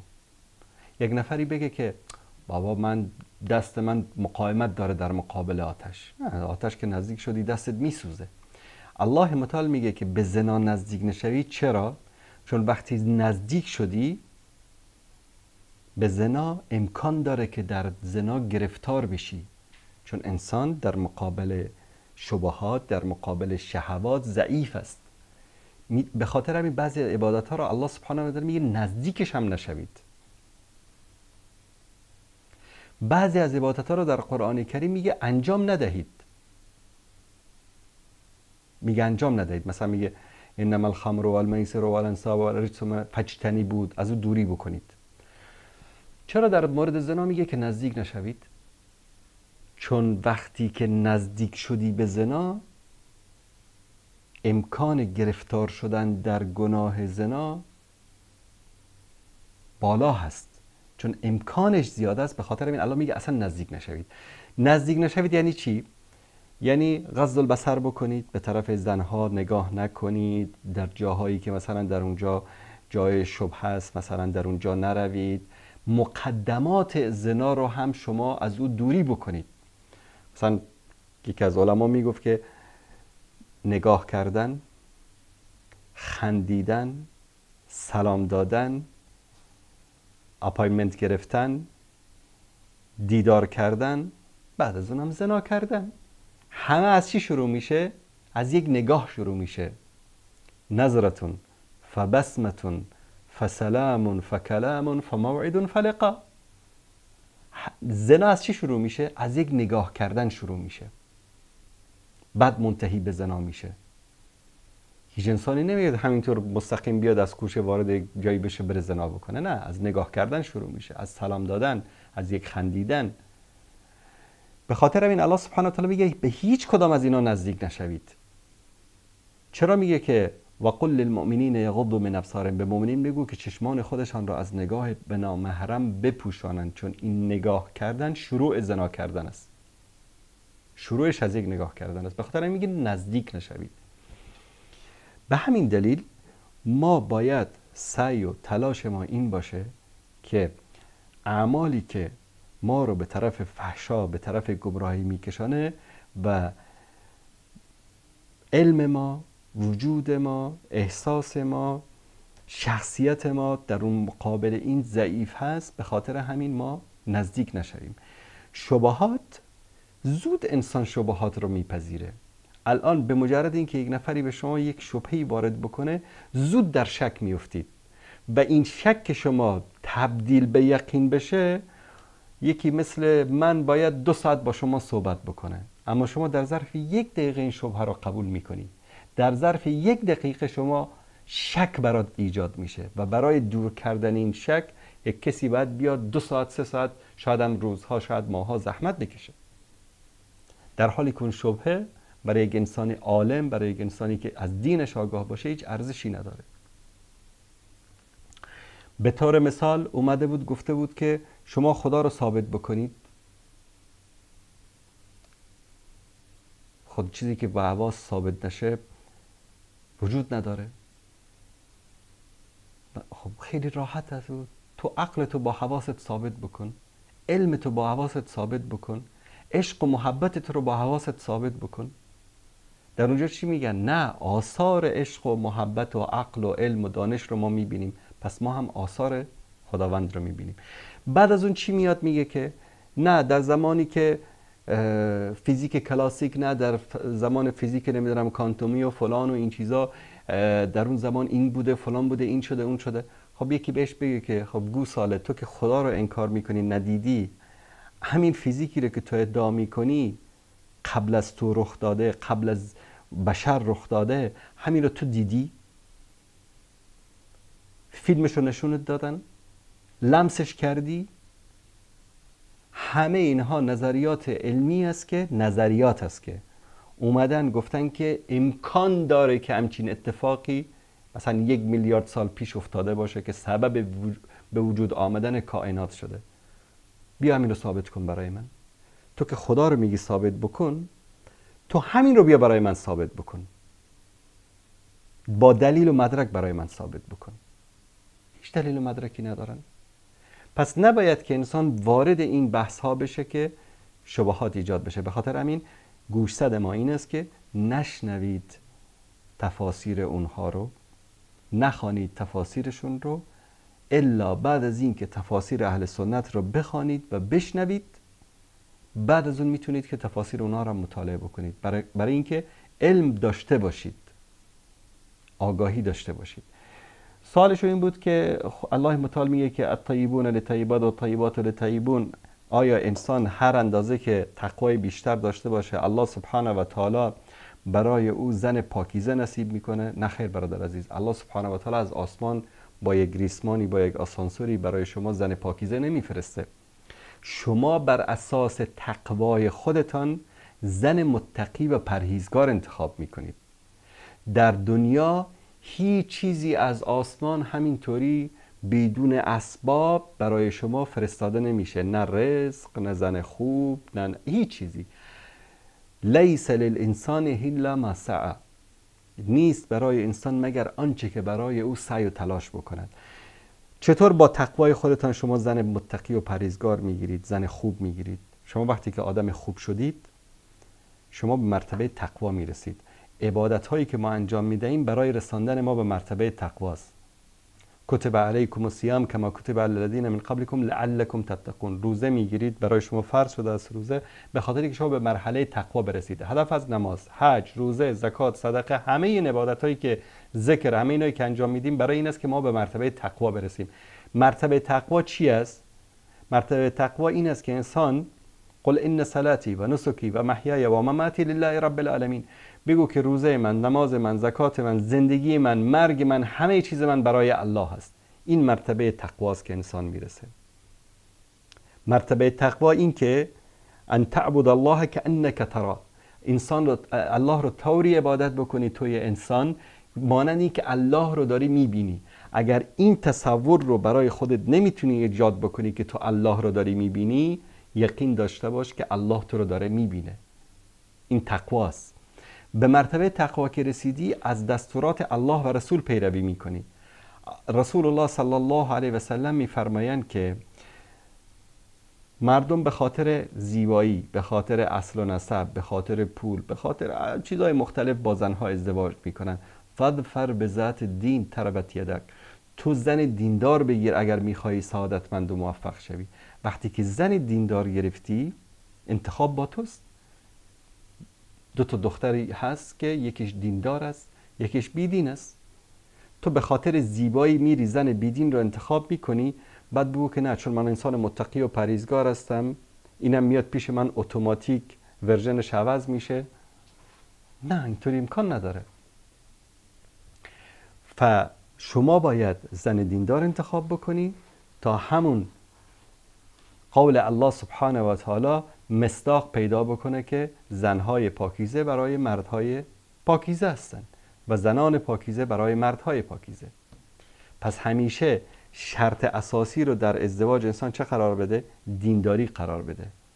اگر شرط دینداری رو ما نسب العین خود در ازدواج قرار بدیم، هیچ وقت دچار مشکلات نمیشیم، الا نادرن که الله سبحانه و تعالی نجات بده. آیا خود ارضایی کردن مانند زنا است؟ نه خیر.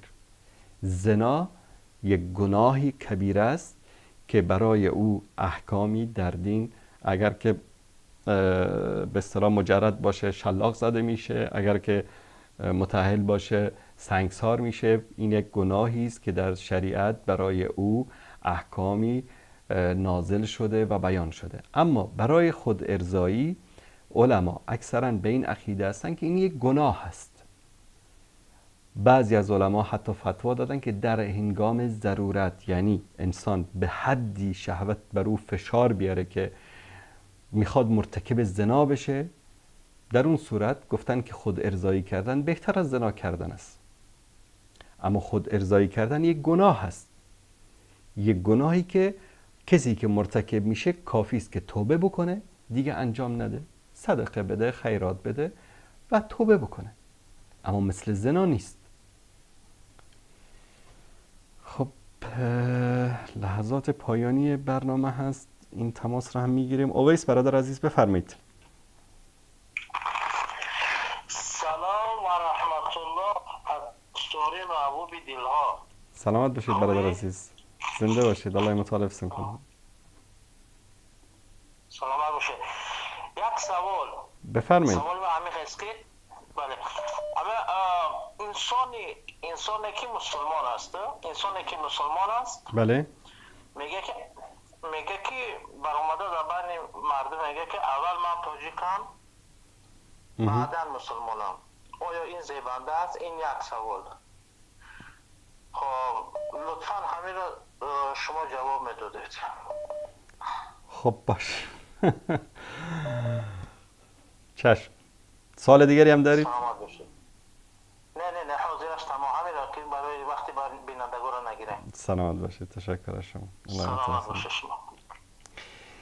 ببینید، ما قبلا یک برنامه داشتیم در مورد تعصب و نژاد پرستی صحبت کردیم و گفتیم که هر کسی که بیاد و به اصطلاح در مورد قوم و قبیله و برتری خودش بر دیگران و اینها صحبت بکنه، این انسان پیرو ابلیس است، پیرو الله سبحانه و تعالی نیست.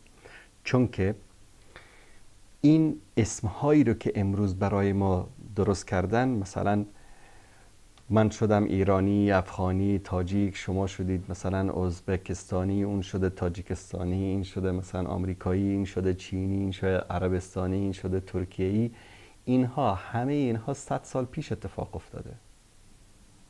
100 سال پیش کشوری به نام تاجیکستان وجود نداشت، کشوری به نام افغانستان وجود نداشت، کشوری به نام ایران وجود نداشت، کشوری به نام ترکیه وجود نداشت، کشوری به نام سوریه و عراق و اینا همه ولایت های یک دولت بودن. مثلا توی تاجیک از دوشنبه، در اون موقع دوشنبه را که پسان ساختن، مثلا فکر کنید از سمرقند و بخارا، از اونجا یک تاجیک بلند میشد، خرش و سوار میشد، میرفت مکه، عمره میکرد، حج میکرد، بعد میگفت والا برم یمن، میرفت یمن یک چند دیباج یمنی میخرید، بعد میگفت والا یک چکری برم دمشق، میرفت دمشق، بعد از اونجا میگفت که والا دمشق اومدم بیا یک قونی هم برم پیش مولانا جلال الدین رومی مثلا، میرفت اونجا، بعد از اونجا برمیگشت سر راه میگفت که والا برم یک بار مثلا فلسطینم ببینم، بیت المقدس. میرفت، نه کسی پاسپورت میپرسید، نه کسی ویزا میپرسید، هیچ کسی نمیگفت اصلا تو تاجیک هستی، تو کجایی هستی. هویت همه ما، به اصطلاح آیدی کارت همه ما چی بود؟ مسلمان هستی؟ از کجا آمدی؟ والا از سمرقند اومدم. خوش آمدی برادر مسلمان سمرقندی ما، چه خبر از سمرقند؟ همه خوبن. این بود وضعیت ما. امروز این مرزا رو درست کردن، تو شدی تاجیک، من شدم افغان، اون شده ایرانی، این شده نمیدونم ترک، اون شده عرب، عجم. اینها رو دشمنا درست کردن. در اسلام رسول الله صلی الله علیه و آله و سلم میفرمایند که من قتل تحت راية الحمية يدعو عصبية أو ينصر عصبية فقتلته قتل الجاهلیه. کسی که در زیر پرچمی که نجات پرستی باشه، به خاطر قوم باشه، به خاطر قبیله باشه، کشته مانند کسی است مانند ابو جهل و ابو لهب که مرده. میفرمایند دعوها فانها منتنه، بگذارید این حرفای قوم پرستی و اینا رو که اینا حرفای گندیده است. الله سبحانه و تعالی میفرماید که واعتصموا بحبل الله جمیعا ولا تفرقوا، همه به ریسمان محکم الله که قرآن کریم است، سنت رسول الله صلی الله علیه و آله و سلم است، به اون چنگ بزنید. شماها قوم های مختلف بودید، قبیله های مختلف بودید. الله سبحانه و تعالی میگه فالف بین قلوبکم فاصبحتم بنعمته اخوانا، شما رو قلب هایتان رو به هم کرد، به نعمت الله سبحانه و تعالی شما چی شدید؟ برادر شدید با هم دیگه. در اسلام عصبیت قومی، زبانی، نژادی اصلا جا نداره. انما المؤمنون اخوه، مؤمنین برادران هم دیگر هستن.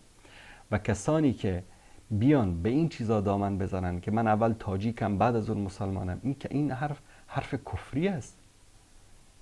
این حرف کفری است. ما نمیگه شخصی که این حرف رو گفته کافر میشه. این حرف کفری است، حرف یک مسلمان نیست.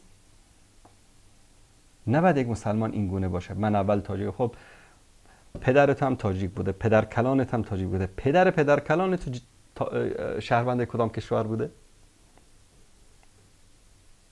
پدر کلان شهروند کدام کشور بوده 100 سال پیش؟ کشوری به اسم تاجیکستان وجود نداشت، نه کشوری به اسم افغانستان هم وجود نداشت و نه ایران. پس نباید انسان مسلمان این گونه باشه و این عصبیت ها و این اعمال که صفات غیر مسلمان هاست رو انسان مسلمان داشته باشه.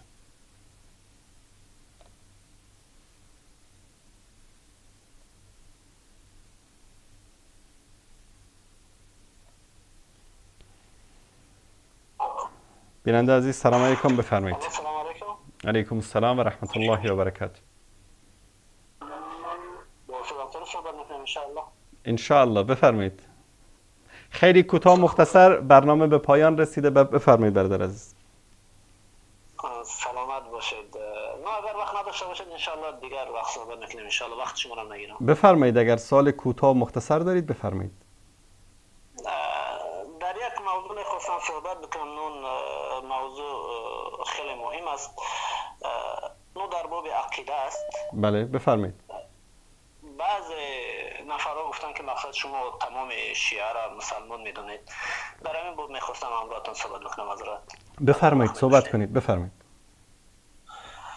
نه، مقصد عقیده خود شما رو فهمیدنی بودم که شما مقصد در عموم شیعه را مسلمان میدونین یا نه؟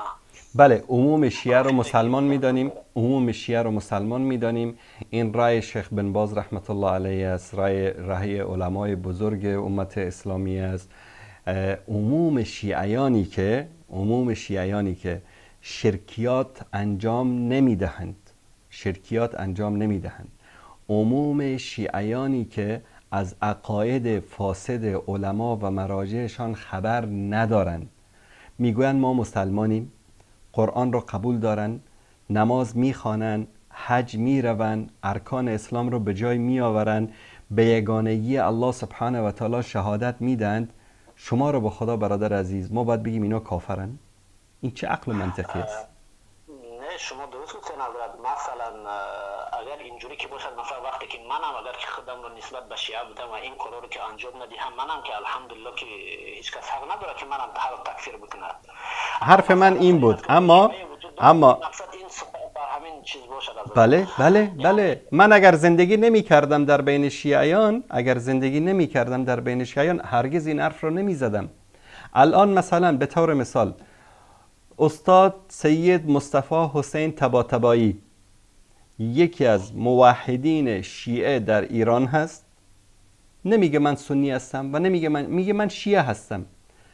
اما این انسان شکنجه شد، زندان شد، فقط به خاطر چی میدانید؟ میگه که غیر از خدا را نخوانید، به زیارت گنبد و بارگاه ها نروید.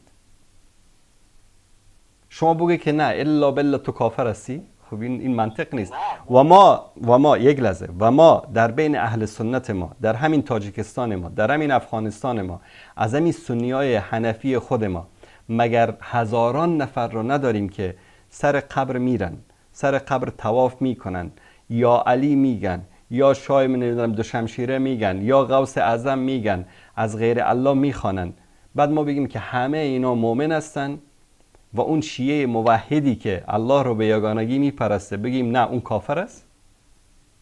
ما لکم کیف تحکمون؟ بله بفرمایید. من منظور شما رو فهمیدم حضرت، یعنی در اون صورت تنها استثنایی است، درست است؟ یعنی مثلا شیعه که خودش رو منتسب به شیعه میدوند اما که دشنام نمیکند، صحابه رسول الله صلی الله علیه و سلم رو و مادر مؤمنان رو تهمت نمیزند و شرک به الله نمیبیارد، این استثناء است. اما در عموم کسی که همین عملها رو انجام میده اون انسان مشرک است، درست است؟ بله، کسی که به تحریف قرآن اعتقاد داشته باشد در کفر شک نیست. کسی که غیر الله را بخواند و او را خالق و رازق خود بداند در کفر او شک نیست، اگرچه جاهل هم باشد. باز مسئله عذر به جهل یک مسئله جداست. اینجا یک مسئله دیگر، یک نازکی در اینجا وجود دارد. متوجه هستید؟ این مسئله جداست. این مسئله قضیه عذر به جهل یک قضیه اعتقادی طوری که امروز امثال ابو محمد مدنی و بعضی از اینها آمدن مطرح کردن که عذر به جهل رو جزئی از اصول عقیده و ایمان قرار دادن، این اشتباس برادر عزیز. مسئله عذر به جهل یک اختلاف، مثل یک اختلاف فقهی بین علماست. امروز اگر ما بگیم کسی که عذر به جهل قائل باشد برای مثلا عموم شیعیان، این انسان عقیدهش خراب است، کافر است، پس شیخ بن باز رحمت الله علیه عقیدهش خراب بوده، کافر بوده. شیخ ابن عثیمین رحمت الله علیه عقیدهش خراب بوده. شیخ آلبانی رحمت الله علیه عقیدهش خراب بوده. اینطوری بعد همه امت اسلامی رو تکفیر میکنن. ببینید عذر به جهل الان مثلا ما در ایران 90 میلیون شیعه داریم، درست؟ 90 میلیونی که تقریبا بگیم 90 میلیون 80 میلیون، اینها دین را اینطوری به اینها گفتند در مدرسه، در رادیو، در تلویزیون، در مساجد که دین این است. الان این طرف رو برای آگاهی و بیداریش ما اهل سنت هیچ کار نکردیم. یک کانال بسال است، کلمه است، نور است، با این مشکلات و سختی ها. الان ما بگیم آقا 90 میلیون ملت ایران همه کافر هستن؟ ببینن حضرت، مثلا شما قضیه را یک نمود منفصل کردین. سبحان الله، مسئله سر چیز است که آیا قرآن خودش حجت هست یا نیست؟ قرآن حجت است، لیکن قرآن رو فهمیدن در کار است، نگاه بکن که فهماندن در کار است. بله برادر، من فهمیدم صحبت شما رو. نظر بکنید وقتی که الله متعال قرآن رو که نازل کرد، این رو با زبان عربی نازل کرد و حتی که پیامبر صلی الله علیه و سلم فرمودن که یعنی در آخر زمان خانه نیست که در او به طور یعنی معنای حدیث رو میگم، یعنی مقصد اسلام داخل نشود. یعنی این مقصد در این زمانی که الان ما وجود داریم به طریقه وسایل الاعلام، مثلا چگونه از طریق اینترنت باشد، در هر یک خانه اسلام به هر طریقه داخل می شود و حقیقتا بگیم که به اوج اعلی رسیده است. مقصد کسی که حق پذیر است می تواند که از کتاب ها استفاده برد، از طریق اینترنت حق را خودش جستجو بکند و حق را پیدا بکند. چگونه که سلمان فارسی رضی الله عنه از خود بلاد فارس به مکه رفتن، به مدینه رفتن، ایمان آوردن و هجرت کردن. مقصد در اول قصد هجرت نداشتن، بله بر آن و بعدا اسلام آوردن. اما این قضیه این است که وقتی که انسان هایی که در این زمان وجود دارند، شیعه ها و اونا را گرچنده که امام های اونا مقصد اونا را گمراه کردن، آیا اینا برای اونا عذر می شود که نه ما را امام ها گمراه کردند و ما گناه نداشتیم؟ هؤلاء اضلونا عن السبیل. خب اینایی که بحث نکردن، جستجو نکردن برای یافتن حق، بله اینا مسئول هستن. متوجه هستین؟ ثانیاً حدیثی رو که شما ذکر کردید که الله سبحانه و تعالی ما ترک بیت مدر ولا مبر الا ادخله هذا الدین بعز عزیز و بذل ذلیل. آیا این زمان ما هست؟ از کجا میدانید که این زمان ما هست؟ زمانش محدد نکرده، پس ما نمیتوانیم به تاکید بگوییم که منظور این حدیث زمان ما هست. اولا ما به تاکید نمیتوانیم بگوییم که منظور ما این زمان هست، چون که امروز مثلا شهرهایی وجود دارد، کشورهایی حتی وجود دارد در طرف قطب شمال، جنوب، در شاید انسانهایی در جنگل‌های آمازون زندگی بکنن که به هیچ وسیله این دین برای اونها نرسیده است. متوجه هستید؟ اما فعلا بحث ما سر شیعه است. متوجه هستید؟ بحث ما سر شیعه است. آیا کسی که به اصحاب رسول الله صلی الله علیه و سلم توهین بکند، لعن بکند، نفرین بکند، ما این انسان رو بر اساس اون چیزی که برشان در اعلام، در میدیا، در رسانه‌هایشون گفتن، آیا انسان کافر می شود؟ شما از من سوال دارید یا بله سوال میپرسم از شما. آیا انسان نظر بکنید؟ نظری من الحمدلله عقیده من این است که چگونه که شما بیان کردین هر شیعه که معتقد همون چگونه که شما بیان کردین از باب وقت یک بار دیگر ذکر نمیکنم با اون معتقد باشد ما اونو تکفیر نمیکنیم، اما این استثناء است. اما هر شیعه که طعن میکند مادرمون عایشه رضی الله عنها را یا هر شیعه که طعن به صحابه رسول الله میکنه، این در نزد من کافر است اگرچه جاهل هم باشد. و اینجا نه شما کی هستید؟ یک لحظه ببینید، شما میگید که در نزد من، شما کی هستید؟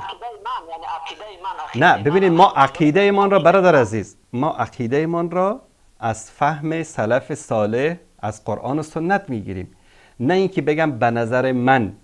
وقتی شما گفتید به نظر من میگیم حضرت شما از من سوال کردین که چی؟ من گفتم که نگاه بکنید یک نقطه مهم است اگر اجازت بدهید عرض کنم. شما کمی پیش ذکر کردین که اینا رو بگیم که امامایشون گمراه کردن به سببی که در یک جایی که تربیت یافتن، در یک خانه‌ای که در کفر و شرک اوج میزنه. بله. اگر از باب عذر باشد، پس یهودی یا نصرانی اینا در کدام خانه بگیم تربیت یافتن؟ آیا از باب اولا اگر عذر باشد پس برای یهودیت عذر؟ نه با شما الان باز بحث رو به یک لحظه برادر عزیز، یک لحظه همین فکر به کلگی عرض کنم اگر اجازه باشد. مثلا اگر که از باب عذر باشد پس اینا اولاتر هستند. شما میگید که یک اینا اشهد ان لا اله الا الله و اشهد ان محمد رسول الله میگن. خب در توحید ربوبیت مشرکین قریش هم به این اقرار داشتن. من خلق السماوات والارض یقولون الله، یعنی سبحان الله. قضیه یعنی به نهایت قضیه نازک است که شما میگید که بله. الان اجازه بدید چون وقت برنامه هم کم است، شما الان 3-4 موضوع رو با هم دیگه خلط کردید. اولا بحث ما بحث بله ببینید برادر عزیز، بله الان شما آوردید بحث یهود و نصارا رو وارد کردید. یهود و نصارا هیچ وقت یک لحظه برای مسئله واضح شدن حضرت. اوکی بله، ما الان بحث ما بر سر تکفیر مسلمان هایی است که داخل اسلام هستند، داخل چارچوب اسلام. اما بحث ما بحث عذر به جهل برای یهود و نصارا نیست، چون که یهود و نصارا هیچ وقت در اسلام داخل نشده بودن که ما اونها رو بخوایم با عذر یا بدون عذر. اجازه بدید من صحبتم منعقد شود برادر عزیز، بعد شما صحبت کنید. مسئله یهود و نصارا اصلا مطرح نیست، چون یهود و نصارا هیچ وقت در اسلام داخل نشدن که ما اونا رو از اسلام بخوایم خارج بکنیم، چه با عذر چه بدون عذر. این یک مسئله. مسئله ما در داخل اسلام هست. در داخل اسلام من که میگویم مثلا در مورد شیعیان کافر هستند به خاطر اینکه به صحابه طعن و لعن میکنن و با مؤمنین عایشه صدیقه طعن و لعن میکنن. این نظر من است. اینجا نظر من هیچ ارزش ندارد. اینجا نظر صحابه است، نظر تابعین است، نظر علمای سلف صالح امت است که در این مورد چه نظر دادن. علمای سلف صالح کسانی رو که ام المؤمنین عایشه صدیقه را تکفیر کنن و متهم به زنا بکنن به خاطر که انکار آیه قرآن کریم کردن تکفیر میکنن. اما کسانی که صحابه رو لعن بکنن، طعن بکنن، اونها رو کافر نمیدانن، بلکه اونها رو فاسق و فاجر و گناهکار میدانن. یعنی این نکاتی است که انسان باید در نظر بگیرد. ما این تا از دم همه رو نمیتوانیم تکفیر بکنیم. متوجه هستید؟ بعد از اون ما برای امت شیعه‌ای که عوام شیعه هستن، شما هیچ وقت اونها رو با مشرکین زمان رسول الله صلی الله علیه و سلم مقایسه نکنید. مشرکین زمان رسول الله به الله به عنوان خالق و رازق اعتقاد داشتن، اما بت‌های خودشان را شریک آنها می‌دانستند. شیعه این اعتقاد را نداره. شیعه میگه که عموم شیعه من زندگی کردم میدانم. مثلا من امروز در مورد ملت روسیه هیچ وقت حکم نمی کنم، حتی در مسائل کلتوری و فرهنگیشان. چرا؟ چون نه روسیه رفتم زندگی کردم، نه در مورد اونها اطلاعات دارم. اما شیعیان الله رو به یگانگی قبول دارن. الله رو به یگانگی قبول دارن. هیچ وقت نمیگن که ما علی و حسن و حسین رو میپرستیم، الا فرقه‌ای هستن علی اللهی هستن. این وجود داره و در بین اهل سنت هم ما زیاد داریم این چیزا. ثانیاً ارکان اسلام را قبول دارن، ارکان ایمان را قبول دارن، به قبله ما نماز میخوانن، رسول الله صلی الله علیه و سلم رو به عنوان پیامبر قبول دارن. شما چطور اینا رو با مشرکین زمان رسول الله صلی الله علیه و سلم مقایسه میکنید؟ بفرمایید صحبت. خیلی مختصر بفرمایید. حضرت وقت نداشته باشید ان شاء الله مکالمه رو ختم میکنم، برای که مقصد سر و سیمه مثل عجله داشتم، وقت شما رو نمیخوام بگیرم و وقتی مشاهدین شما. اما یک نکته مهم است که شما سبحان الله نظر خودتون رو بیان کردین که در بابی که اینا رو بر مشرکین زمان رسول الله صلی الله علیه و سلم تماما قیاس کرده نمیشود، چون که اینا قبله ما را مقصد قبول دارند و پیامبر ما را اله ما را. این چنین آیا مشرکین قریش به این چیزا ایمان نداشتن؟ البته که ایمان داشتن. نه با پیامبر اعتقاد نداشتن. نمیگفتن اشهد ان لا اله الا الله و اشهد ان محمد رسول الله. آیا ابو جهل این اعتقاد رو داشت؟ اینجا یک نکته هست حضرت نظر بکنین. فاذا ركبوا في الفلك دعوا الله مخلصین له الدین. خب درست است؟ وقتی که در حالی که مشکلات نظر بکنین، مشرکین قریش در حال مشکلات به الله رجوع میکردن و در حالی که مشکلاتشون که برطرف میشید با همون چیکار میکردن؟ با همون شرکیت خودشون رو انجام میدادن. شیعه امروزه من شما که در بین اونا زندگی کردین، من در این مسئله بحث نمیکنم چون که همراه اونا زندگی نکردم. اما از نه برادر عزیز یک لحظه قبل از اینکه وارد بحث شیعه بشیم، مشرکین مثال آورید. مشرکین توحید ربوبیت رو قبول داشتن، مشکلشان در توحید الوهیت بود. متوجه هستید؟ مشرکین میگفتن امروز همه دنیا، حتی امروز همین هندی ها، سیک ها، بودایی ها، اونا میگن که من با هندوها یعنی باشون نشستم، در مورد اعتقاداتشون باشون بحث کردم. اونا چی میگن؟ هندوها هم امروز چی میگن؟ میگن که این بت‌های ما خدا نیستن. دقیقاً حرف ابو جهل و ابو لهب رو میزنن، میگه ما نعبدهم الا لیقربونا الی الله زلفا. میگه مثلا با یک هندو صحبت میکردم، چون اردو بلد هستم خیلی راحت میتونم باشون صحبت بکنم. گفت که میگه که ما به یک ذاتی اعتقاد داریم که بهش در اردو میگن اوپرواله، یعنی اون چیزی که در اون بالاها هست. خب میگم این بتایتان چی است؟ میگه اینها وسیله ما هستن، اینها ما رو میرسانن به همون خدای بزرگی که در اون بالا هست. متوجه هستید؟ این چه ربطی به شیعه داره که شما این رو بیان میکنید؟ ما الان شیعه، ببینید شیعیان عموما در مورد عموم شیعیان میگم، عموم شیعیان به توحید الوهیت، ربوبیت و اسماء و صفات اعتقاد دارن بر حسب فهم خودشان. فهمشان اگر غلط است، فهمشان اگر در مسائل اسماء و صفات و در توحید الوهیت اگر غلط هست، این تقصیر من و تو هست که دین را صحیح بر اونا نرساندیم. حضرت سبحان الله نماندیم که فکر را تکمیل بکنم. سبحان الله نقطه سری چی بود که سبحان الله قضیه از ذهنم رفت. مقصد مسئله سر همین بود که مشرکین قریش ما وقتی مثال زدیم برای اینا، فرق بین مشرکین قریش که لات و العزا میگد و فرق بین شیعه که به الله میگد که ایمان دارد و یا ابوالفضل میگد یا علی میگوید یا حسین میگوید یا فاطمه میگوید، فرق بین این و این چی فرقیت دارد؟ هیچ فرق نیست. ببینید یکی الان من به شما بذارید توضیح بدم. ببینید یک شیعه چی میگوید؟ یک شیعه وقتی که میگوید یا حسین میگوید که من متوسل میشوم به حسین و از الله این چیز را میخواهم. متوجه هستید؟ عیناً یک لحظه این مسئله کسی که این اعتقاد را داشته باشد، این اعتقاد یک اعتقاد شرکی است. متوجه هستید؟ فرق بین این، ببینید ما در مسائل دین و اعتقاد و ایمان با کسی مجامله نداریم. نمیخوایم که شیعه را از خود راضی بکنیم، نمیخوایم سنی را از خود، میخوایم الله از ما راضی باشد. درست است؟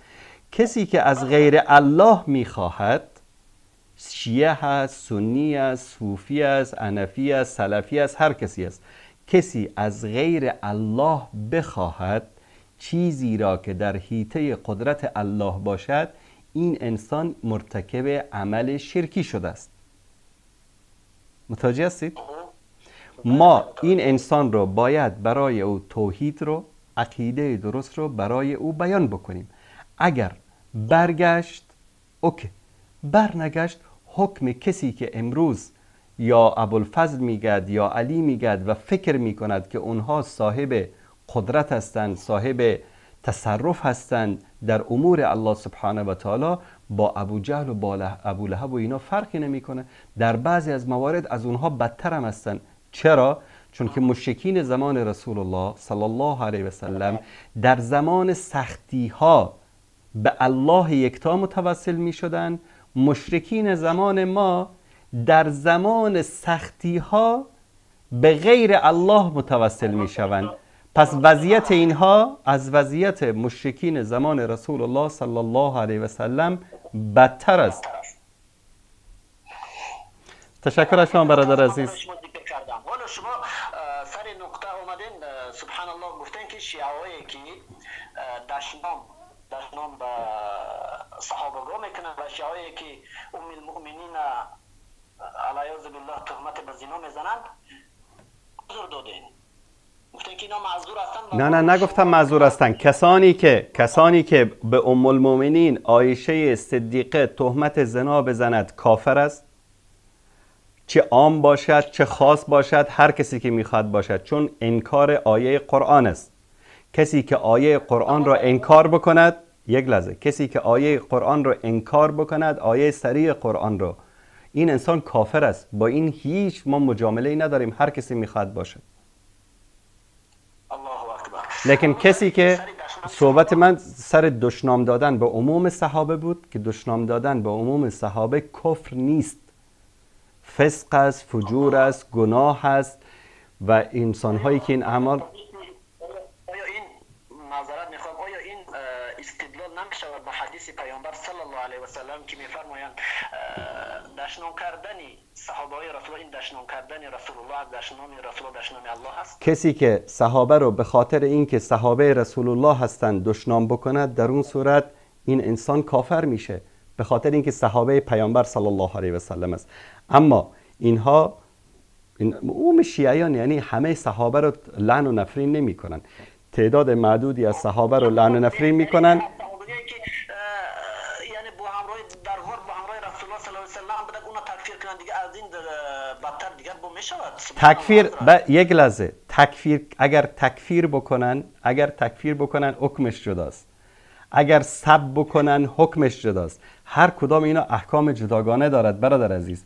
شما الان میگید تکفیر کردن، کسی که بگد که ابوبکر صدیق کافر است، کسی بگد عمر فاروق کافر است، کسی بگد عثمان ذوالنورین کافر است، این انسان خودش کافر است. سبحان الله. نگاه بکنین حضرت، شما قضیه را بیان کردین، اما ما قضیه رو برادر عزیز خیلی مفصل بیان میکنیم. کمی درک لازم است. معذرت میخوام استاد، کمی مسئله رو خوب بیان کردین، اما کمی درک لازم است. وقتی که یک انسان یک نفر رو لعن میکند، آیا وای معتقد است که وای همچون مسلمان اون رو لعن میکند یا با اعتقاد است که اون کافر است؟ سبحان الله. شما قضیه رو بیان کردین که اگر اینا اعتقاد داشته باشن که ابوبکر کافر است، پس اون کافر است. آیا شخصی که بود گشتیم تا که دشنام دیگر حکم دارد؟ سبحان الله.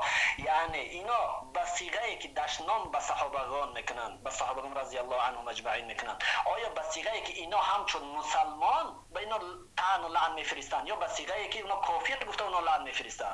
قضیه سر همین است. ادعیشان هستن که اعتقاد به کفر صحابه دارن. بله، ادعی هستن که اعتقاد به کفر صحابه دارن، ادعی هستن که اعتقاد به کفر صحابه ندارن. شیخ شما بین دو مسئله سبحان الله کمی تناقض شما پیدا کردین. نگاه بکن، ما در عموم درباره ما بالعموم نمیتوانیم تکفیر بکنیم. اینجا یک نکته رو خدمت شما، بالعموم نمیتوانیم تکفیر بکنیم. اگر بخوایم بالعموم تکفیر بکنیم، پس کسانی که علی و معاویه رو سب میکردن آیا اونها کافر بودن؟ نفهمیدم. کسانی که سب علی و معاویه میکردن در صدر اسلام آیا کافر بودن؟ در زمان خلافت حضرت علی رضی الله عنه، در زمان خلافت حضرت علی، در زمان خلافت حضرت معاویه کسانی بودن از مسلمان ها از دو طرف که حضرت علی و حضرت معاویه را سب میکردن، آیا اینها کافر بودن؟ نگاه بکن، دشنام کردن اون وقت از این وقت فرق دارد، شیعای اون وقت از این وقت فرق دارد. شما این مسئله را با هم چی نکنید سبحان الله، برای که در اون وقت به نهایت اختلافات بین ثقلین بگیم سبحان الله بین دو طایفه که از مسلمان ها فتنه کلام بود. در این مسئله برادر عزیز اونا در حدی رسید که همدیگه رسید که با همدیگه جنگ کردن، لشکرکشی کردن. ببینید اما بله، به خاطر همین کسانی که حضرت علی رو سب می‌کردن، دشنام می‌دادن، لعن می‌کردن، حضرت علی در مورد اونها وقتی پرسیده شد گفت اخواننا بغوا علینا فنصرنا علیهم. خوارج کافر هستند؟ آیا خوارج کافر هستند؟ خوارج ما از دایره البته که از همین فرقه که پیامبر صلی الله علیه و در زیر حدیث یک لحظه سوال من رو جواب بدید. آیا خوارج کافر هستند؟ ما را نه کافر گفته نمیتونیم. نه. پس خوارج کسانی بودن که حضرت علی رو تکفیر میکردن، فوش نمیدادن، بلکه میگفتن کافر است. پس ما شما بالعموم شما ببینید برادر عزیز، ببینید ما خیلی از فرق اسلامی هستن که قدریه هستند، جبریه هستند، خیلی از فرق اسلامی از خوارج هستند، خیلی از فرقی هستند که بر اساس تعویل یک سری افکار و آرایی رو در جامعه پیاده کردن و علمای سلف اونها رو تکفیر نکردن به خاطر تعویلشان. به خاطر الله اکبر، انا همین مثلا به خاطر تعویل قرآن و لیس به خاطر این که مقصد از هوای نفس خودش باشد. مثلا امروز مثال از طریق مثال میزنم، یک انسان یک آیت قرآن رو میخوند، یک نفر دیگر رو تکفیر میکند، میگه که برای چی و من لم یحکم بما انزل الله، مثال این از دور مثال است، و من لم یحکم بما انزل الله به این آیت امر نکرد، من او رو تکفیر کردم. استدلالش از قرآن است. این دیگر مسئله هست، این مسئله تماما جداگانه هست. اما قضیه امروزه دشنام کردن صحابگان اینا از بغض و از کینه و از عداوت است. بغض و عداوت و کینه به رسول الله صلی الله علیه و سلم، به اسلام، به دوستای رسول الله. خب یک لحظه برادر عزیز، اونا اصلا اونا را دوستای رسول الله نمیدانن. ببینید من بارها در صحبت ها گفتم، ببینید صحبت من خیلی واضح بوده، علمای شیعه، مراجع شیعه، اینها ائمه الکفر هستند. متوجه هستید؟ ائمه الکفر هستند، چون برای اینها نه عذر قائلیم، هیچ چیزی برای اینا قائل نیستیم، چون اینا دیده و دانسته به این راه رفتن، ملت خودشون رو هم گمراه کردن، برای اینها حجت قائم شده است. اما عموم شیعیان که اعتقادات مراجعشان را ندارن، اعتقادات علمایشان را ندارن، اصلا امروز نصف ملت ایران همین مراجع تقلید را قبول ندارن، همین حوزه علمی قم را قبول ندارن. میگن ما مسلمان هستیم، محبت اهل بیت داریم، به صحابه هم فحش نمیدیم، توهین نمی کنیم و غیر از خدا هم نمیخواهیم، از الله میخواهیم. اما شیعه هستیم، میگن شیعه هستیم. ما باید بگیم الا بالله تو کافر هستی؟ ما در اول قضیه من این رو برای شما بیان کردم که این گونه شیعه من اگر که خودم رو نسبت به شیعه بدهم هیچ حق تکفیر کردن ندارد. من همینم، منظور من همینا هستن، منظور من همینا هستن. بعد الان شما اگر بخواید وارد تفاصیل شوید که آیا این شیعه‌ای که تکفیر می شود یا تکفیر نمی شود، این به پیامبر و صحابه بغض قلبی و عداوت دینی دارد یا نه بر اساس معلومات نادرستی که در کتاب‌ها و در تاریخ خوانده است؟ اینجا بعد وارد مسئله تعویل میشیم و از مسئله اعتقاد خارج میشیم.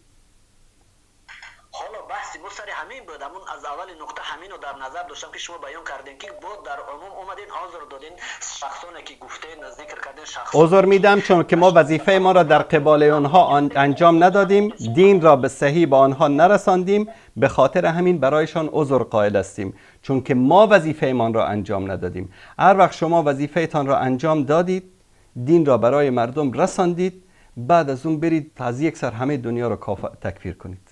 تشکر برادر عزیز، تشکر. انشالله در برنامه بعدی تماس بگیرید، باز انشالله در خدمت شما خواهم بود. حتما انشالله اگر که در وقت پیدا کردم انشالله در صحبت میشم در این زنده باشید، سلامت باشید. اگر جواب دادین انشالله جواب میدیم، چرا نمیدیم. شما نیم ساعت است دارید صحبت میکنید با من در این مسائل صبر زیاد دارم برادر عزیز.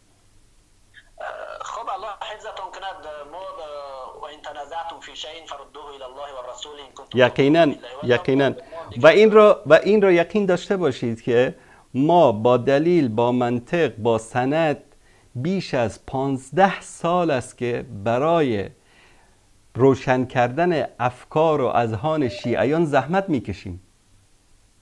متوجه هستید؟ به خاطر چی؟ به خاطری که اتمام حجت شود با آنها. تشکر از شما برادر عزیز.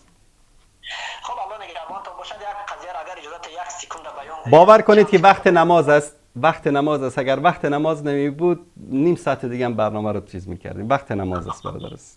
خب الله نگهبانتون. سلام علیکم. فی امان الله.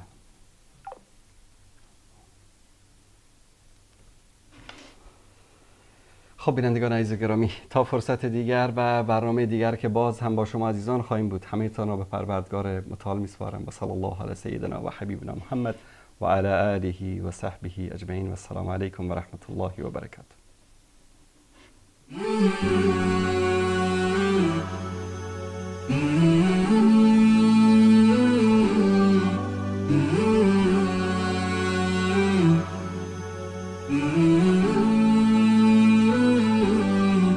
Oh